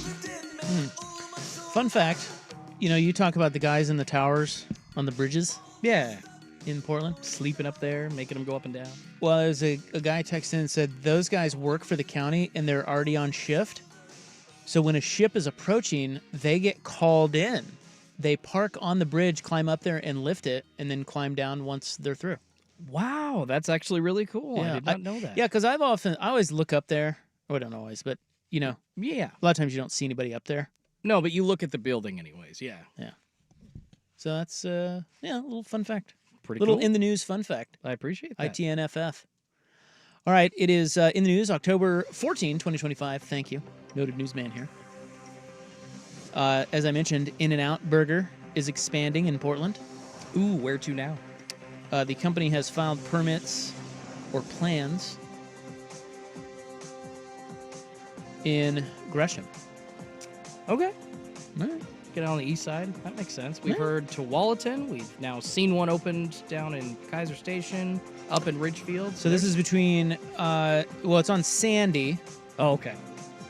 So it's right there by, it's Sandy and Airport Way, I think. Yes. So Right. Right east of 205, up by the airport. So the Park Rose area, like just south of the airport. Okay. East of the airport. East of 205, Okay. Airport Way. So yeah, just right after that interchange then. I got you. Yeah. I think it's over there, guys. That's Cool. where I think it is. Yeah, they've bought a larger industrial warehouse development over there. So they're probably going to do because they need room for all their lines of cars, all the people that line up to go in there. I guess that's the one positive here is eventually the more and more In-N-Outs that we get around here, hopefully the shorter the lines will be and you can just, go and drive up to it like you would at any In-N-Out in California. Like, just give me a burger. Damn. So they have In-N-Out has expanded slowly near the Portland area. 2 stores, Ridgefield and Kaiser. Yep. So we have those. Apparently, they've already filed permits in Vancouver, Beaverton, Hillsborough, and this one in Gresham. Yeah, okay. So they're going to be all over before you know it. Good. The lines are long. Now, very important burger question. If you... And now, I know one of your answers. This is why I'm going to say 2. We've discussed this, yes. Yeah, Schultz, for those who don't know, he's a big McDonald's guy. Loves Mickey D's. Consistent, guys. Consistently bad, If I need something yet delicious. for less than $20 and I can, Look, I get it. It's I cheap. have said many times, one of my guilty pleasures, and I haven't done it in a long time, but every once in a while, I will roll through a McDonald's drive-thru and get 3 cheeseburgers. Oh, really? Yeah, I just like their regular cheeseburgers. I get 3 of them and a Coke because their Coke is delicious. Yes, it is better than any other place. And I've told you why. Right? Yeah. Yes. Don't they do it's the air or something? Or no, it's the water. It's put in, so it's stored in aluminum or it's like steel barrels, essentially, the syrup that they mix with the water. So because of the way that it's stored going to McDonald's as opposed to like just soda fountains at like a general, gas station or whatever, it's a different taste. Well, it tastes delicious. Yes, it does. But, look, make no mistake, it's crap. Oh, But yeah. it's delicious. So here's my question. If you had to eliminate all fast food burger joints, Okay. with the exception of 2, you could only eat at 2 the rest of your life, which 2 do you choose? So fast food, not Yes. sit down. No. That's totally different. Yeah, I guess I'd have to throw Mickey D's in there one, and Okay. I think a lot of people would choose McDonald's. right, like it's It's just safe. yes, you know what you're getting. That's the idea. Well, it's not safe, but it is. I don't want to throw BK under the bus, but I just don't eat there as often. I think I Burger can't remember King- the last time I ate there. I find actually. it disgusting. Okay. I don't understand people who like Burger King. Well, they want to have it your way, baby. I don't know either, but that's apparently you can't have it your way anywhere else. You want mine too? Yeah. You give me your 2, and Yeah, I'll, you I'll keep try thinking to think of of my it. It's a second. very important Yeah. question. I get it. You can't just No. throw things out willy nilly. It's like Jack in the Box is out for me. Carl's Jr. is out. I gotta think. I'm gonna go Wendy's Oh, duh. and Five Guys. I think we'd be fine with those 2 fast food burger joints. Okay? Okay. That's how I feel about it. I'm probably gonna have to go Wendy's as the second. Wendy's, man, that what is it? The Son of Baconator. Phew, yeah, that's a good burger. I'll take that. Okay, I'm getting... So your noted newsman has failed you. I'm getting reports from the Greshamites, Yeah. boots on ground in Gresham, that the place over on Airport Way or by off Sandy there, in Airport Way that I'm talking about, In-N-Out, that's a distribution center. So they're going to be set up. It's not the Yeah. restaurant. They're going to be Right. sending all the Right. supplies to all these, the Right. Beaverton, the Tualatin, all the locations you spoke of. The one in Gresham will be going in at Burnside and Hogan. Oh, so that is deep So, in Gresham. My Yeah. apologies. You're- Yeah, deep in Gresham. Long lines. Man. So you're going Wendy's, McDonald's? No, I amend my answer. I forgot that Shake Shack is technically a fast food place. Shake Shack. McDonald's and Shake Shack. I've never had God. Shake Shack.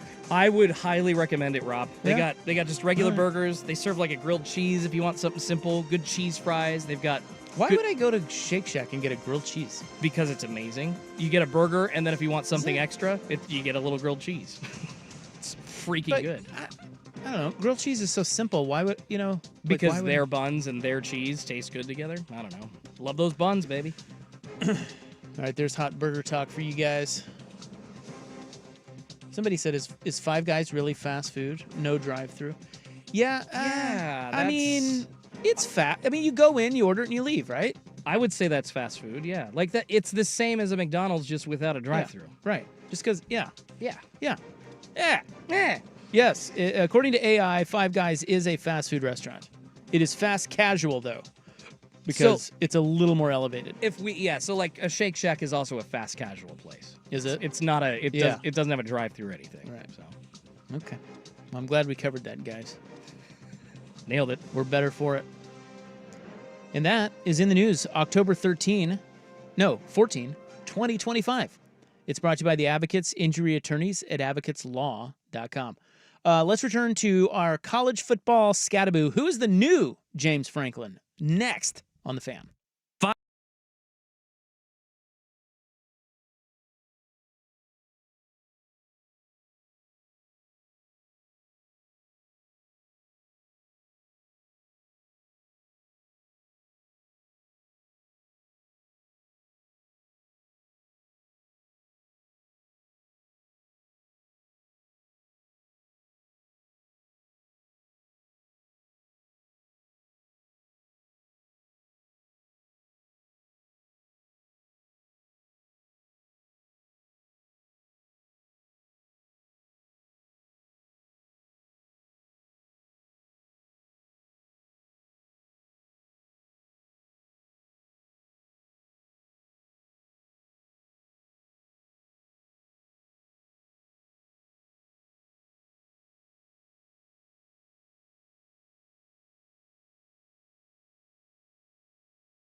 update on the Fan Sports Network, 105.1 FM and 1080 AM. First on the Fan, the Dodgers getting going here in a few minutes with a 1-0 series lead into Game 2 of the NLCS tonight after escaping by the skin of their teeth over the Brewers in Milwaukee in Game 1. Yoshinobu Yamamoto v. Freddie Peralta on the bump for that one. You can already hear coverage going on over on 910 ESPN Portland right now. First pitch officially set for 5:08, so 5 minutes away on TBS, True TV, and HBO Max. Mariners on an off day after clobbering the Blue Jays in Game 2 of the ALCS last night, taking a 2-0 series lead back to Seattle for Game 3. That's set for tomorrow evening at T-Mobile Park. News in the NFL, the Titans naming senior offensive assistant Mike McCoy the interim head coach a day after firing Brian Callahan. McCoy was previously the coach of the Chargers in 2013 until 2016. And on the hardwood, the Blazers hosting the Warriors for their third game of the preseason tonight at Moda. Portland, a 2.5-point underdog. Tip-off set for 7 p.m. on KATU Channel 2.2, Xfinity Channel 302 as well. More sports scores and stories in 30 minutes. I'm Schulte from the George McCoy at Warren Allen Sports Desk. Heard missing work, insurance companies acting like jerks? Don't call your mom. Call George McCoy at warrenallen.com.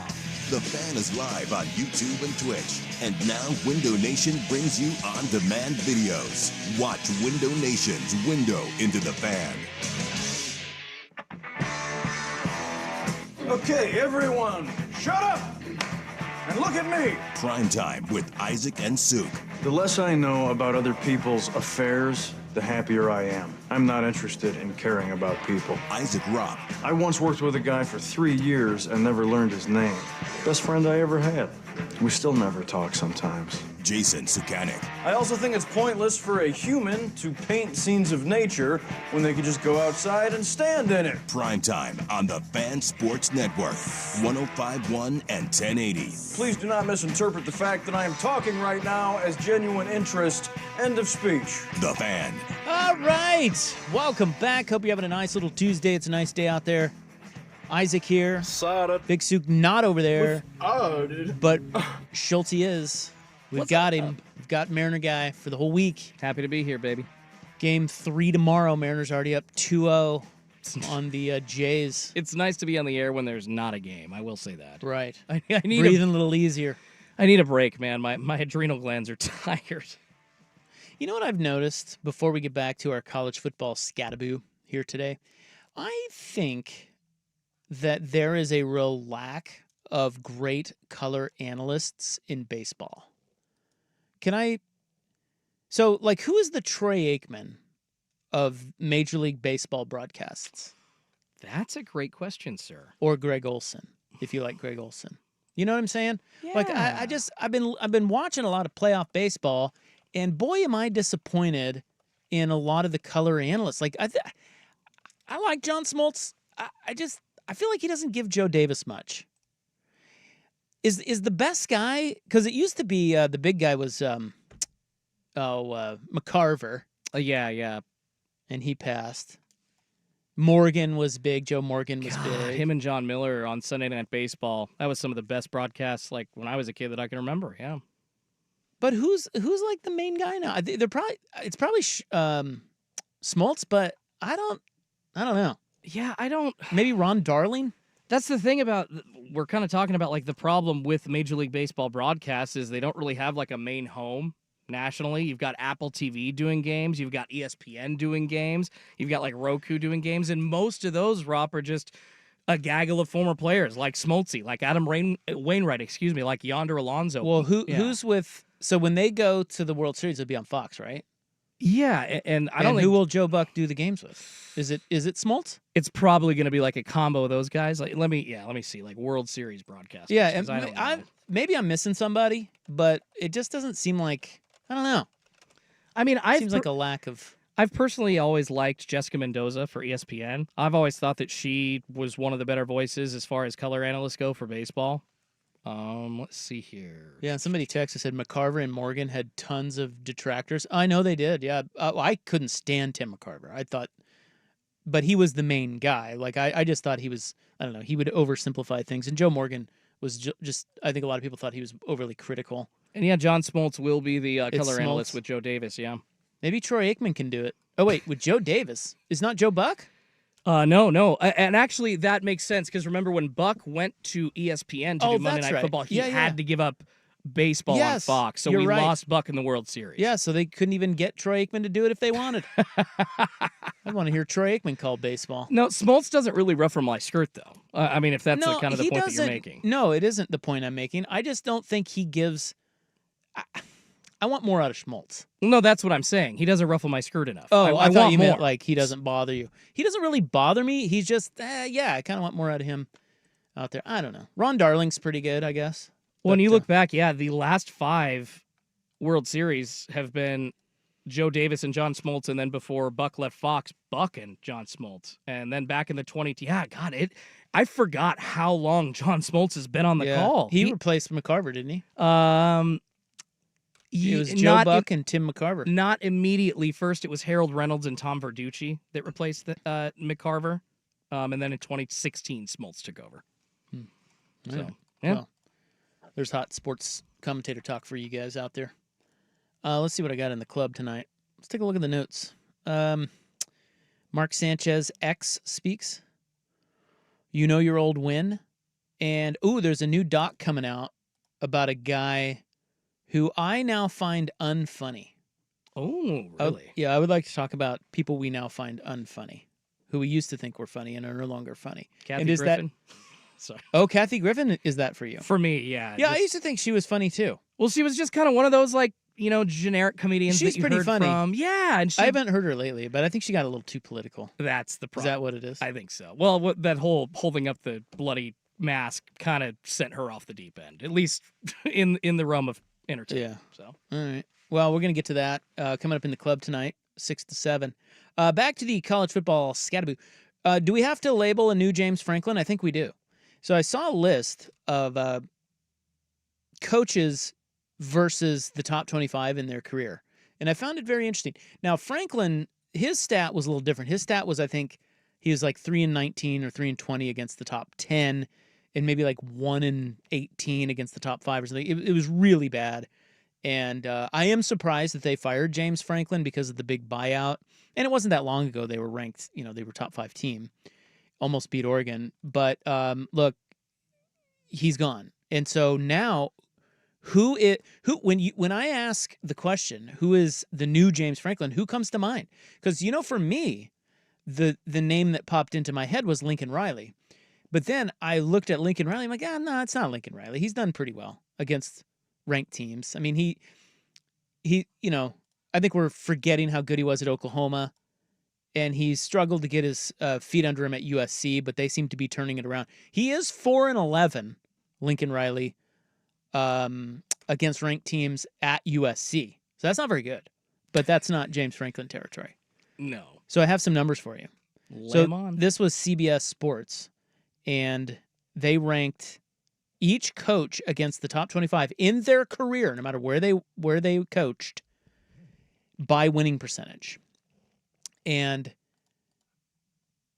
in the SEC, it's Kalen DeBoer by a landslide. Really? Dude, he's 17-3. Yeah? That's like an 85% win percentage or whatever. I mean, that is better than anybody in the country. So yes, Kalen DeBoer has lost some games he shouldn't at Alabama, but he's doing it. I mean, that guy's just flat out good.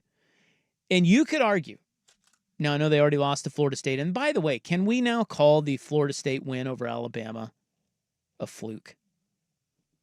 Because it was. Alabama might have the best team in the country. You could make that argument. And when it's all said and done, they might. Florida State, not as good as we thought. That was a fluke. Flukes happen. Northern Illinois beat Notre Dame last year. It happens. DeBoer, 17-3. Okay, and by the way, this list does not include this season. So, yeah, I mean, some of these guys have AP top 25 wins and losses this year, but it wouldn't be included in here. But it's close enough. It's from July. So Kirby Smart is number 2 in the SEC, 37-15. Everyone else is 500 or worse. Down at the bottom, all this love for Vanderbilt, and I get it. it's Vanderbilt.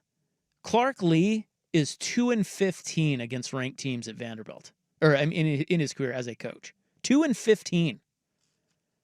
And they host LSU. They're favored over LSU this weekend. I think we're a little too high on Vanderbilt. When push comes to, the thing about Vanderbilt, everybody's talking about them like last year, the Diego Pavia thing. He's exciting. And they, Clark Lee's obviously a good coach. They were, what their record was last year? I can't remember. 6-6, dude. They were. They beat Alabama. They're, it's just because it's Vanderbilt. We have no expectations. Like, they were pretty good. They were 6-6. Yeah, we're just looking for that like lower tier Power 4 team to kind of raise to the top every year, I feel like. So Clark Lee's at the bottom. Jeff Lebby is 0-6. He's the Mississippi State guy. If you're wondering, Hugh Freeze, absolutely awful. Terrible. Hugh Freeze, 10-32 in his career against the top 25. That's a 23.8 win percentage. Man. Is he the new James Franklin? Billy Napier, not good, 5-18. If you're wondering, Lane Kiffin, not that great, 11-24. Does Fickle qualify for this list? Well, he's in the Big Ten. I'm just going conference by conference. My bad. Gotcha. Yeah, so I'll get to the Big Ten coming up next. But Big Ten, landing near the top is Lincoln Riley. We'll get to that next. This is the College Football Scataboo on 105.1 The Fan.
with Isaac and Suk on the Fan Sports Network, 105.1 FM and 1080 AM. Big Ten race is looking pretty juicy outside of, well, I mean, it looks like Ohio State and Indiana are on a collision course, but outside of that, a lot more depth in the Big Ten this year. Tougher. We'll get to that coming up here shortly, but trying to answer the question, who is the new James Franklin? I thought it was interesting. I saw a list of coaches against the top 25 in their careers. Nobody, and I mean nobody in the Power Four, matches Kalen DeBoer, who is 17-3. Nobody even comes close. Kirby Smart, 37-15. That's incredible. Everybody else in the SEC, 500 or worse. Most coaches are 500 or worse against the top 25 in their careers. There's only a handful that are even over 500, but Kalen DeBoer and Kirby Smart by far the best in the SEC. Someone mentioned Steve Sarkisian will end up being the new James Franklin. You know, if you look at it through this metric alone, 21-33 against the top 25. Not as bad as you would think, Steve Sarkisian. But he certainly will get that label of maybe maybe if you it'd be interesting to see the number if you paired it down to the top 5 or top 10, like as with Franklin, where Sark would land. So as I mentioned, in the SEC, leader in the clubhouse right now is Hugh Freeze, 10-32 against the top 25. And I'm going to give Clark Lee a pass because he's at Vanderbilt, even though he's 2-15. Now in the Big Ten, Ryan Day, 24-9, Dan Lanning, 10-6, and Lincoln Riley, 18-15. Those are your only coaches over 50% against ranked teams. You got a small sample size for Sharon Moore. Kirk Ferentz, 30-56. But if you go all the way down to the bottom of the Big Ten, you got 2 candidates for the new James Franklin. One is Matt Rule. He is 2-22 against ranked opponents. Mike Loxley is even worse at 2-28. But I'm thinking Loxley might get a pass just because, well, it's Maryland. But Matt Rule, 2-22. Wouldn't have guessed that. What is the Matt Rule love coming from? You know, there was an article out today saying, and Matt Rule did play at Penn State, so I get that tie. But he is the odds-on favorite to get the Penn State job. Article out today talking about him being one of the ones that they're going to pursue. I like Matt Rule. I don't necessarily get all the love for Matt Rule. I mean, he's obviously done a very good job everywhere he's gone. By the 3rd year, he's cranked it up, won a lot of games. Good football coach, but is he not the... Why would... You fire James Franklin because he's James Franklin, and then you hire the new James Franklin. What the hell? If you look at the ACC, Dabo, 40-27, very good. Not quite the winning percentage of Kirby Smart, but then you've got a lot of small sample sizes. I will say, and I hate to report this because I love him, he's a good dude, Justin Wilcox at Cal, 4-20 against the top 25. I like him too. But again, he's at Cal. That kind of goes in the Clark Lee category of, well, I mean, we shouldn't expect 20-4 over ranked teams at Cal. And then if you look at the Big 12, the top coach there is just 500, and that's Chris Kleiman at Kansas State, 10-10. Mike Gundy was 47-48. He's been fired. Kalani Sitake, 9-13. Kyle Whittingham, you thought maybe would have been better, but he's 22-37. The worst of the Big 12 is, well, Dion, small sample size, 2-7. Scott Frost, 3-16. So if we are looking to find the new James Franklin, might I offer you Hugh Freeze, 10-32 all-time as a coach against the top 25. Matt Rule, 2-22 all-time against the top 25, and maybe Mike Loxley, 2-28, but I'm going to say either Matt Rule or Hugh Freeze. We have answered the question. The new James Franklin. Who do you pick? I mean, Rule, if you look at, like, I get the I get the questions about Matt Rule, but then you also pointed out, man, 3 times now he's gone to programs, Temple, Baylor, and now Nebraska, and turned it around in the third year. So, but Penn State isn't that though. Penn State is a team looking to get over the big hump. Like, yeah, so Temple he went 2-10, 6-6, 10-4, and 10-3. Yeah. Baylor 1-11, 7-6, 11-3. Well, and that 1-11 was after Art Briles was fired, right? Yeah, I think it was. Yeah. And then at Nebraska, 5-7, 7-6, and this year they're 5-1. And there's a lot of love for them, but remains to be seen how they finish up. Well, and in that number, Rob, really quickly, Temple and Baylor and Nebraska in 23 and 24. I bet you a lot of those top 25 losses came, while those teams were irrelevant, and he was building those up. So good point. Let's value a loss versus another coach. Like, it's like, what are the expectations of a Kirk Ferentz at Iowa who's been there forever versus a Matt Rule versus a Billy Napier? Like, they got to weigh these losses here. It's a good point. Hugh Freeze, if we go with him, he was at, I'm just trying to think where he was. So he was at Ole Miss. He was also at Liberty, probably lost a few to the top 25 there, although he won a lot of games there. And then Auburn. So, I don't know. It's probably Hugh Freeze, man. Yeah, I mean, hell, He sucks. I was watching them. Did you watch the Auburn? I saw the highlights of that game, yeah.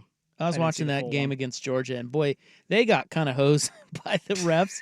They continue to get screwed, and it's a thing. At the same time, he was being a whiny bitch about it, and they ended up losing. And it's just, I don't know. I would have no faith in him if I'm Auburn. They may end up turfing him. They got another ranked team this week. They play Missouri. That's going to be tough.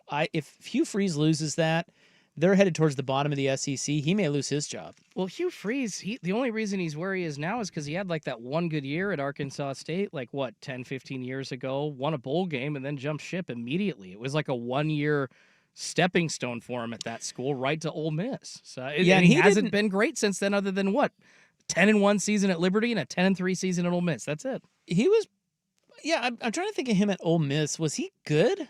I don't know. They were fine, but I think at Ole Miss they have higher expectations. I know he was good at Liberty, and then at Auburn he's been average to below average. They made a lot of bowl games at Ole Miss. I can't remember how good the bowl games were, but they were always a bowl team, yeah. Yeah, it looks like they won a Sugar Bowl, lost in the Peach Bowl. Yeah, I don't know. Hugh Freeze is a whatever, and he seems like kind of a goob. I'm going to label him the new James Franklin. How about that? I like that better than Matt Rule, just because I think Rule is going to get picked right up. It sounds like that people are already swooning. So. No, it's a fair point about Rule. It's like he had some rebuilding. He's had rebuilding situations everywhere he's been. So of course he hasn't been that good against the top 25. But tell you what, watch. This it's a good segue into the Big Ten race that we're going to talk about. Yeah, watch Nebraska in this Big Ten race. I mean, they're right there. Like, if Matt Rule is the Matt Rule we think he is, this could be a 10-win season for Nebraska. And they are 5-1. So it's time to put up or shut up, particularly if you're angling for the Penn State job. They are 5-1. They lost at home to Michigan. They go to Minnesota Friday night. Should win that, favored to do so. They play Northwestern. And then the big one is USC. They host USC on November 1st. And if they could win that, there's a chance they're 8, 9, 10-1. And they finish the season at Iowa. At home against Iowa. And Iowa's just that team in the Big Ten race that I just don't know what to do with. It's like, you see them on the schedule, like Oregon's going there to Iowa this year. Yep. And you see that game on the schedule and you're like, well, should win, but it's tough. I don't know. I don't know what to make of Iowa. That'll be a trenches But battle. they're tough. Yeah, exactly. Yeah. They're always tough, well coached, kind of like the new Wisconsin, or maybe the old Wisconsin. I don't know. But the Big Ten's pretty sweet, man. Like, it's different than last year. Indiana and Ohio State, they're on a collision course, and then for the Big Ten title game. But then you got Oregon, USC, Nebraska, Iowa, Washington is hanging in there. Yep. Michigan, all chasing. Pretty cool. A lot of people expected Oregon to be just at the top with Ohio State because especially the strength of schedule for Oregon compared to last year was supposed to be easier, and it's kind of chaotic. First half of the conference, still looks like it's anybody's game. In the Big Ten? Yeah. Well, no, I think it's Ohio State and Indiana unless they slip up. I'm just saying, if they slip up, there's a lot of teams sitting there waiting. Yeah, I guess that's what I mean. If you look at the SEC is pretty wide open. You could make the case for 9 teams to be the best team in that league. It's probably Alabama, but there are 9 teams that are 5-1. Ole Miss, Texas A&M, Alabama, Georgia, Tennessee, Oklahoma, Missouri, Vanderbilt, and LSU. Yeah. The Big Ten is not like that. The Big Ten is Ohio State is clearly the best team in the country. And Indiana, they don't have a ranked team left. But the thing about Ohio State and Indiana is they've both done their heavy lifting already. Ohio State took out number 1 Texas. They both beat Illinois. Indiana won at Oregon. I don't think either of them have a ranked team left. No, Indiana's schedule looks very easy. So they should, they could stumble. It happens, but they should be in the Big Ten title game. And as I said before, I think Oregon fans fine with that as long as they run the table. It's kind of role reversal from last year with Ohio State. Let Ohio State go play that extra game in the title game, and then you get a home playoff game. It's not the worst. It's not the worst scenario. It's exactly the opposite of last year when Ohio State got the home playoff game and you sat and waited for 25 days. So I don't know if Indiana trips up. They got to play at Maryland. They have to play Penn State. We don't know what Penn State's going to be now that Franklin's gone. Ohio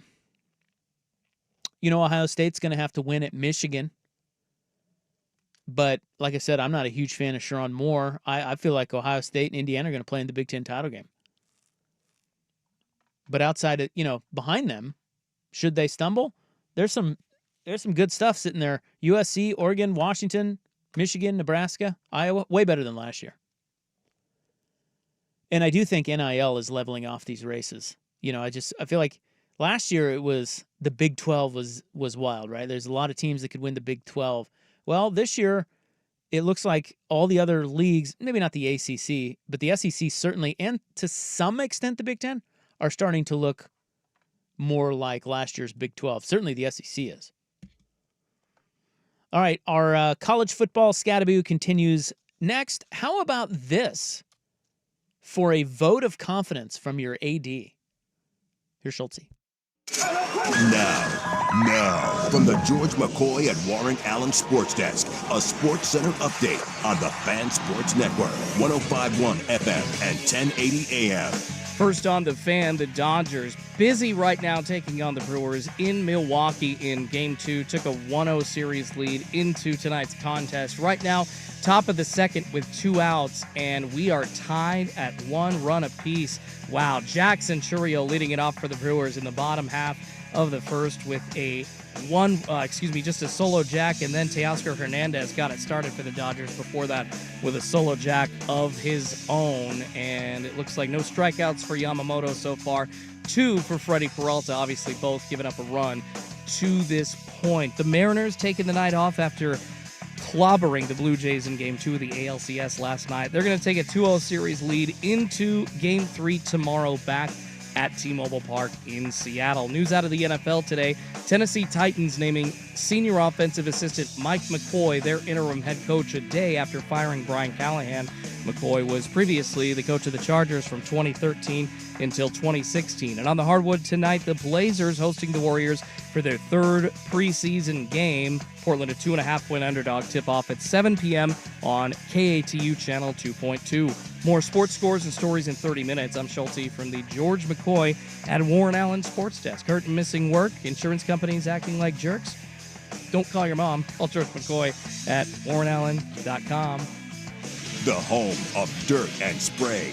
Weekday mornings 6 to 10 a.m.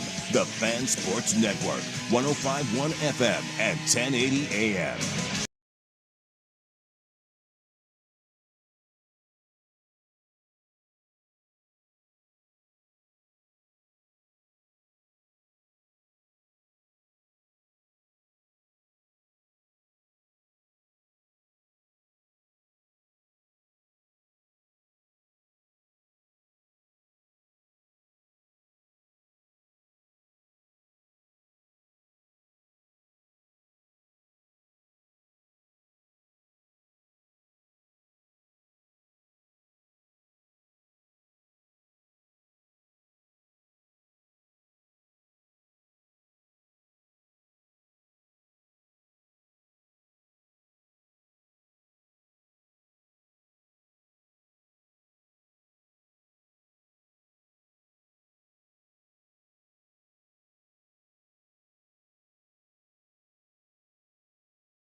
This is Primetime with Isaac and Suk on the Fan Sports Network, 105.1 FM and 1080 AM.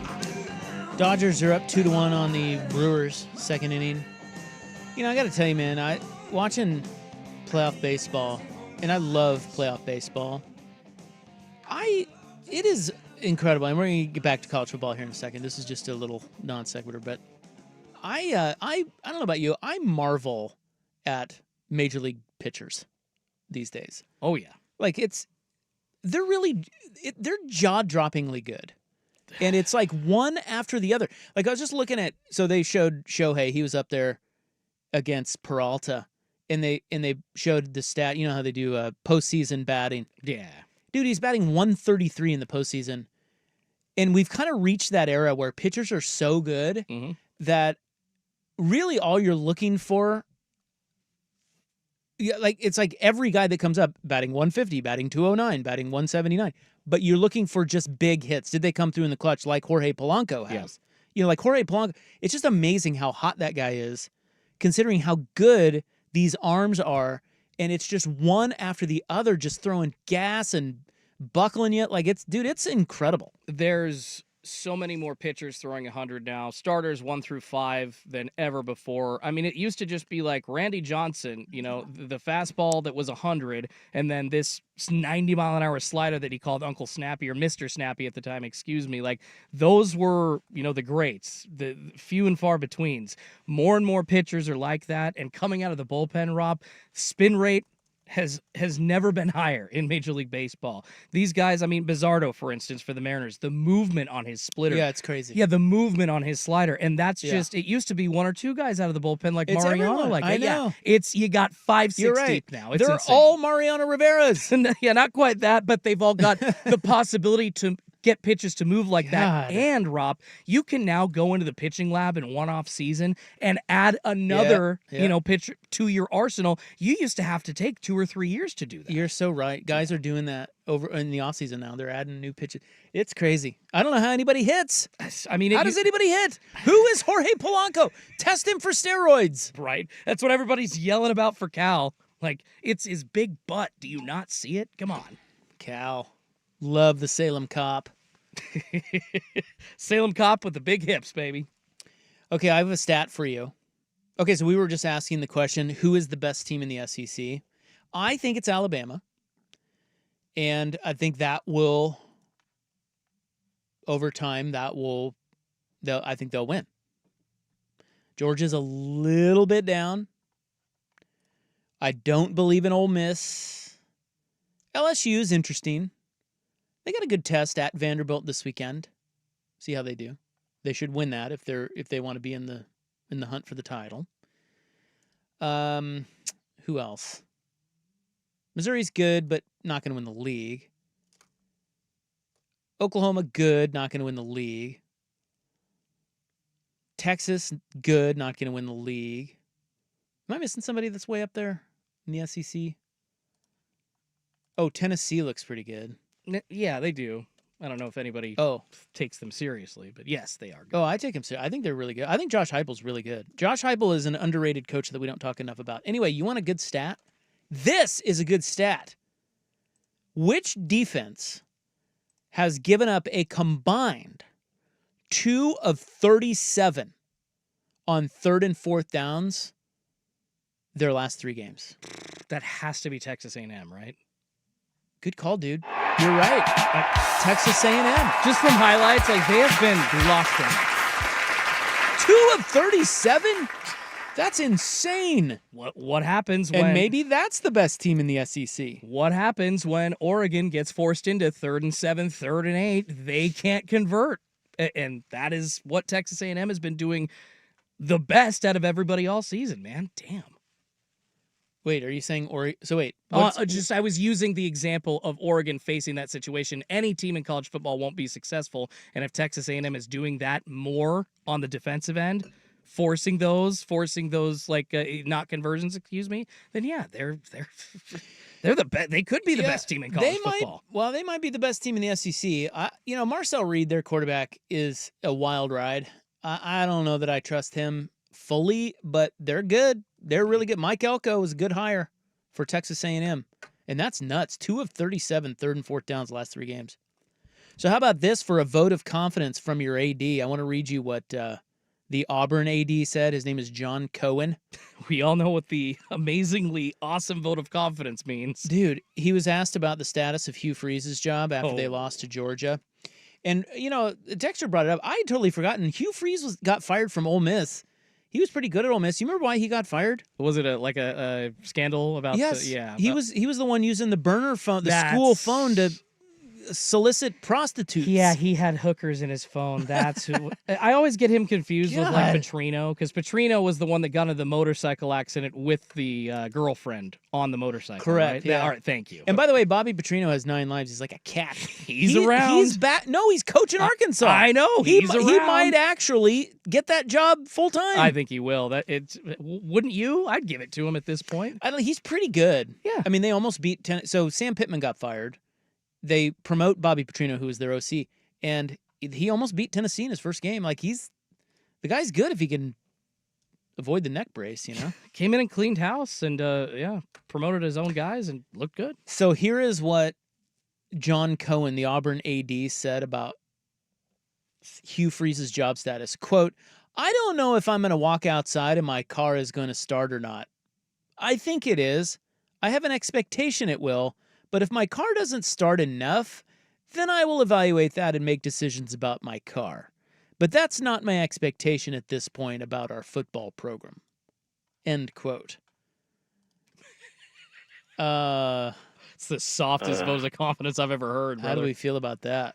That's a guy who doesn't know what to say. Hugh Freeze is gone. That was a weird analogy. Now, here's the fun question. Who is the next coach at Auburn? And where does Auburn rank amongst the top openings? You have you're probably going to have Florida. Mm-hmm. That's a better job than Auburn. Yeah. You have Penn State. That's going to be filled, I think, before Hugh Freeze even is canned, frankly. Maybe, yeah. But is Penn State a better job than Auburn? Oh yeah. I would say, with the whiteout, with the traditions there. Yeah, Auburn obviously is a great school as well, but right now, maybe 10 years ago Auburn, but right now Penn State. Maybe, definitely 10 years ago. Arkansas's open. Oklahoma State's open. Oregon State is open. UCLA. Is there another big one? Oh, Wisconsin could be open. Yeah, I think Luke Fickell we were talking about. Could Oregon be the coach killer again for number 5? See, I think I'd rather have the Wisconsin job than the Auburn job. Really? Yeah, hot take. Wow. Well, so even just third because tier. I just think the league and the SEC, you're second fiddle to Alabama down there. I don't know. There's something about the Auburn job that is sneaky hard. I mean, it's although Gene Chizik did it. Well, I mean, it's in the middle of. The thing about Alabama, man, is it's not even amongst those dogs. It's not the top dogs. So you're fighting. It's weird. Like Oregon, obviously, had to go away from the state of Oregon to find the best recruits, and state of Texas, state of California, yada yada. Alabama's literally there, in that state. Auburn's trying to compete with 2 other schools just to get the best kids from their area. So I wouldn't pick Auburn. Yeah, Auburn's interesting because they did win a title, although Malzahn didn't last more than, or not Malzahn. Chizik. Yeah. Was he like 3 years there? Titling out? It was pretty short. He titled and then he... So it was weird. They got Cam Newton. They had Fairley. We all remember that. Oregon played them, but... Love Cam Newton. Yeah, it was, great get. He was one of the better college quarterbacks we've ever seen. He was awesome. Good in the NFL, frankly, too, until he crashed his truck. He broke down, man. It is what it is. But, Auburn, I'm looking through, and if you go... God, you got to go all the way back to, Pat Dye. And this is in the 80s. You had Terry Bowden, Tommy Tuberville, Gene Chizik, Gus Malzahn, Brian Harsin, and Hugh Freeze. If you look, it's because somebody texted and said, Auburn, no reason to be bad. If you look at their, all of that combined, they have not been that good. I thought Terry Bowden at Auburn was much better. He did have one 11-0 season. They finished top 5. Pretty good the rest of the way. Tuberville was 9 wins, although he had 1 year where they went 13-0 and won the Sugar Bowl, finished second. Chizik won the title. So they're weird. Gus Malzahn never did all that much. He won games there, but it wasn't good enough. Harsin wasn't good. Freeze hasn't been good. I don't know. Is there something in the water at Auburn? It kind of reminds me a little bit of USC. Yeah. After Carroll, it's like you think it's a great job, but then everybody goes there and doesn't quite live up, and you wonder, well, what's in the water? What are we missing about that job? Maybe Auburn has a little bit of that, but they should. Matt Rule would be a good hire for Auburn, don't you think? Yeah, if they could get him. Yeah, I was gonna say if Matt Rule would consider them. Don't think that's gonna happen. So Matt Rule played at Penn State. Mm-hmm. Oh, you know what the other one today was? Penn State is the report was Penn State's going to go big, or try to go big, and they're going after Marcus Freeman. Oh. And by the way, they're not going to get Marcus Freeman. No, I was like, Notre Dame's going to just drive a Brinks truck up to his house. Yes. Say, hey, we just bought a nice little property on Nantucket. Do you want that? It's yours. Take it. I always wonder, because we know that Dan Lanning's pretty solid at Oregon. I just wonder, how often does he get overtures? I would assume his agent gets a call once or twice every year. I mean, how? Well, but I mean, like if you're Oklahoma State, you kind of know not to call Dan Lanning, right? If you're, you know what I mean? Like, there's only so many.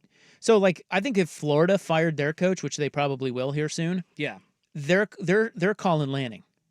Oh yeah, and like I think Penn State probably, if they're doing due diligence, so? Yes, I would. I mean, I would. Yeah, you're right. There's a level, of schools that just know that they're not getting the guy, but even the first 5 or 10, into that tier 1A or tier 2 of college football teams, I think most smart ADs are trying to do due diligence by reaching out to people they don't think they can get. It's just what you do. Yeah, right, because you never know. Yeah, exactly. They could be pissed off, unhappy. And not Lanning though. Well, you know how much relationships come into play too in college football. There could be somebody sitting, that's got a buddy that unhappy at his spot, got hired now as a new AD over across the country.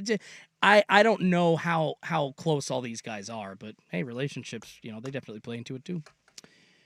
Okay, guys, we're going to take a break, and when we come back, we are going to be a few minutes closer to the club on the Fan. It's time for a Ducks Report, the inside story on Ducks athletics. Brought to you by Mods PDX. The future of building is here. I think he's handled it the right way. Everybody looks internally and then goes back and says, okay, what could I have improved on? What could I have done better? And I think he saw a lot of moments in that game that he could have played to a higher degree and what he's capable of. He's proven that he's a good quarterback, and he didn't play to his best on Saturday. He knows that. We didn't put him in the most advantageous situations on Saturday as well, but he came in today and attacked it really well. That's what Lanning's all about after a loss. Got to attack the day, get better. And that's really all you can do. He knows, dude. He's from that SEC grind, the Georgia grind. He gets it. Look, tough loss. Move on. Get out there in New Jersey and whoop some ass. Get people talking about you again. Mods PDX, the future of building is here. Dirt and Spray. Dirt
This is Primetime with Isaac and Suk on the Fan Sports Network, 105.1 FM and 1080 AM.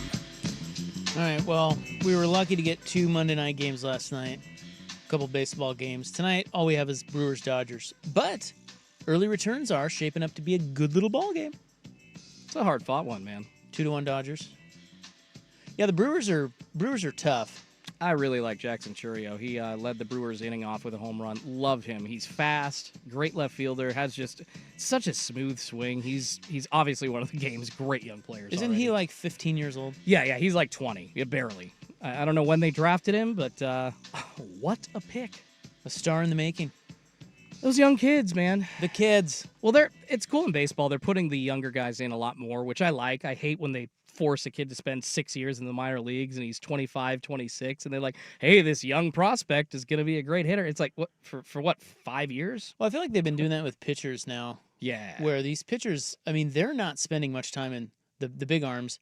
They're not spending much time in the minors. No, their stuff is already to the level. And hell, some of them have like had Tommy John surgery in college. So like they've had more development and more pitches, I think, than 18, 19, 20-year-olds of generations past. Well, yeah, there's a reliever for the Brewers. I forget his name, but I was watching them the other night. He was like in Double-A like a month ago. Yeah. And he's one of their better relievers. They're like, yeah, this guy's stuff's better than anybody we have. I mean, it's crazy. That kid for Toronto that pitched, was that yesterday? Yeah, yes, Savage, yeah. Yeah, isn't he a recently drafted kid that just came up, mowed down the Yankees, and then they thought he was great, and they had him up he for wasn't. 2 months of the year or something like that? Yeah, it's just going with the hot hand, which I feel like baseball teams like in the past did that. A-Rod, in his first ever season, was on the Mariners roster in 1995 in the playoffs, and actually when that double was hit by Edgar, A-Rod was the one in the on-deck circles. So, like, there has been a history of young players, but maybe one per team. Now it's like 5. Who is the best? By the way, Chourio, 21 years old. Okay. So he can now drink. Hell yeah. As of March 11th. Wears my favorite number, 11. So pretty cool. Who do you think is the youngest best athlete in the U.S.? Ooh. So just not baseball. Everybody. No, anything. I mean, I was thinking Cooper Flagg. Yeah. Cooper. Yeah. Victor. I mean, he's not American, but no. But if you put in the U.S., that was the first one that comes to my mind. How old is Wemby? He's got to be only 21, 22 still, right? I thought he came over when he was 19. Yeah, he's 21. Yeah, just a little older than Chourio. Mm-hmm. Cooper Flagg is 18, 19? Flagg's, yeah. He's 18, dude. There you go. That's the youngest one. I mean, I know Jackson Merrill, the would-be Rookie of the Year if it weren't for couple of guys last year in the National League. Yeah, how old is he? 22. So there's a couple of guys that pop up. But yeah, it's got to be like Wemby or Cooper Flagg. How are you that good that young? Can you imagine that? No. Can you think of 21-year-old Schultze? Could you handle being that great at anything? No, I couldn't. I was drunk in a bar, sir, trying to hit on girls. I had no semblance of greatness at that age. No chance. Are you kidding me? Can you imagine if like we were given that kind of talent? How wasted it would have been. I can't speak for you, but for me, I know I would have wasted it. I mean, as a young kid, like I had the dreams of like playing, in the NBA when I was like 12, 13. Spent every night out on the. Well, I feel like Schultze, you're a little short. Oh yeah, figured that one out. Oh, tiny hands, and I'm short. Well, absolutely. Look, the NBA, at least, there are measurables. You have to be at least, it's like you and I were never going to play in the NBA. No. Figured that out. Yeah. It's but like in baseball, you could. I could. Yeah. I probably should have been, It's just that damn coach. I was a terrible hitter. It was Ted Haggart, that son of a bitch, would always put his kid in over me. Oh, man. You were the 5-tool kid. You would have been Derek Jeter if I was a better pitcher than Andy Haggart, and everybody knew it. It was politics, and Ted was the coach, and that's probably why I'm not in the big leagues. You sound like Uncle Rico from Napoleon Dynamite. If Coach would have put me in, that's right. We would have taken state. I'd throw the football over them damn mountains. Like, what? Dude, I was awesome. I can just imagine. I was the Jamie Moyer of 12-year-olds. A young Isaac Everett Ropp tossing in a 50-mile-an-hour curveball. That's right. Hit that, bitch. A lefty curve. I had my little Chris Sabo glasses on, my little mullet. Love that. Dude, skinny as a rail. You saw me out there, you wouldn't think anything of me, and then I'll pop, fastball, wow. Like Tim Lincecum. Yeah, little skinny kid. Yeah, I was. I was like Tim Lincecum. That's pretty much who they compared me to back then. Oh, yeah. Like, you're basically Tim Lincecum if only Ted Haggard would let you pitch. Why didn't the scouts ask the coach to let you play? Damn.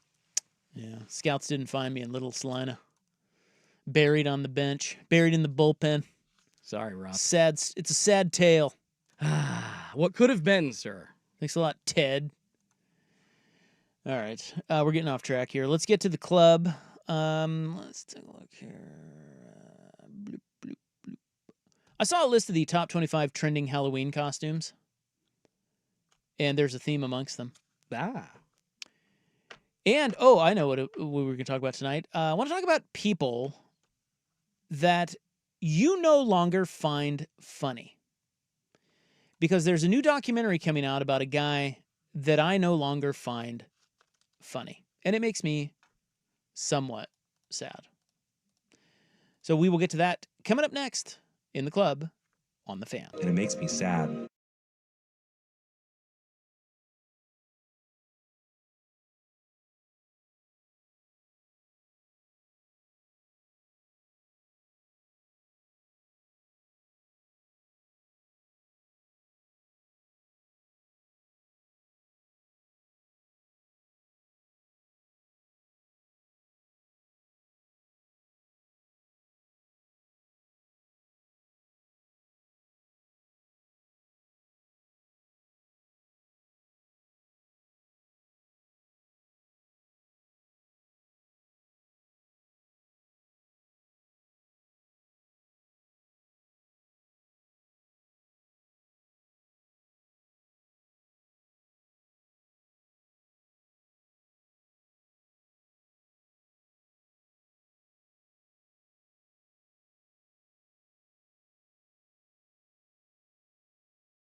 From the George McCoy and Warren Allen Sports Desk, a Sports Center update on the Fan Sports Network, 105.1 FM and 1080 AM.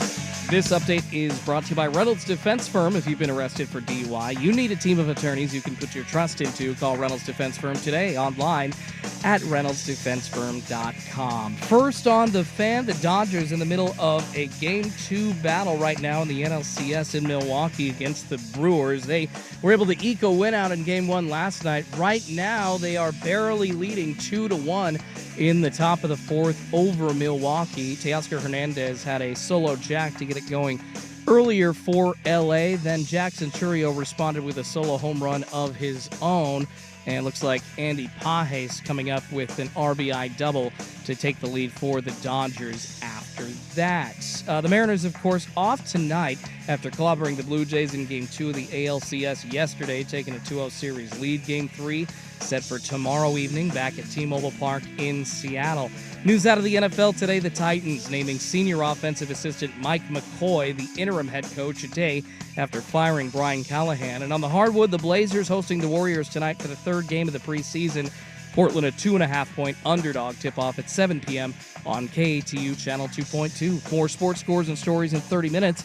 I'm Schulte from the George McCoy at Warren Allen Sports Desk. Hurt and missing work, insurance companies acting like jerks. Don't call your mom. Call George McCoy at warrenallen.com. The home of Ducks game day. Before and after every Ducks football game this season. The Fan Sports Network, 105.1 FM and 1080 AM. Warning. The following program may not be suitable for children. Hold on to your butts.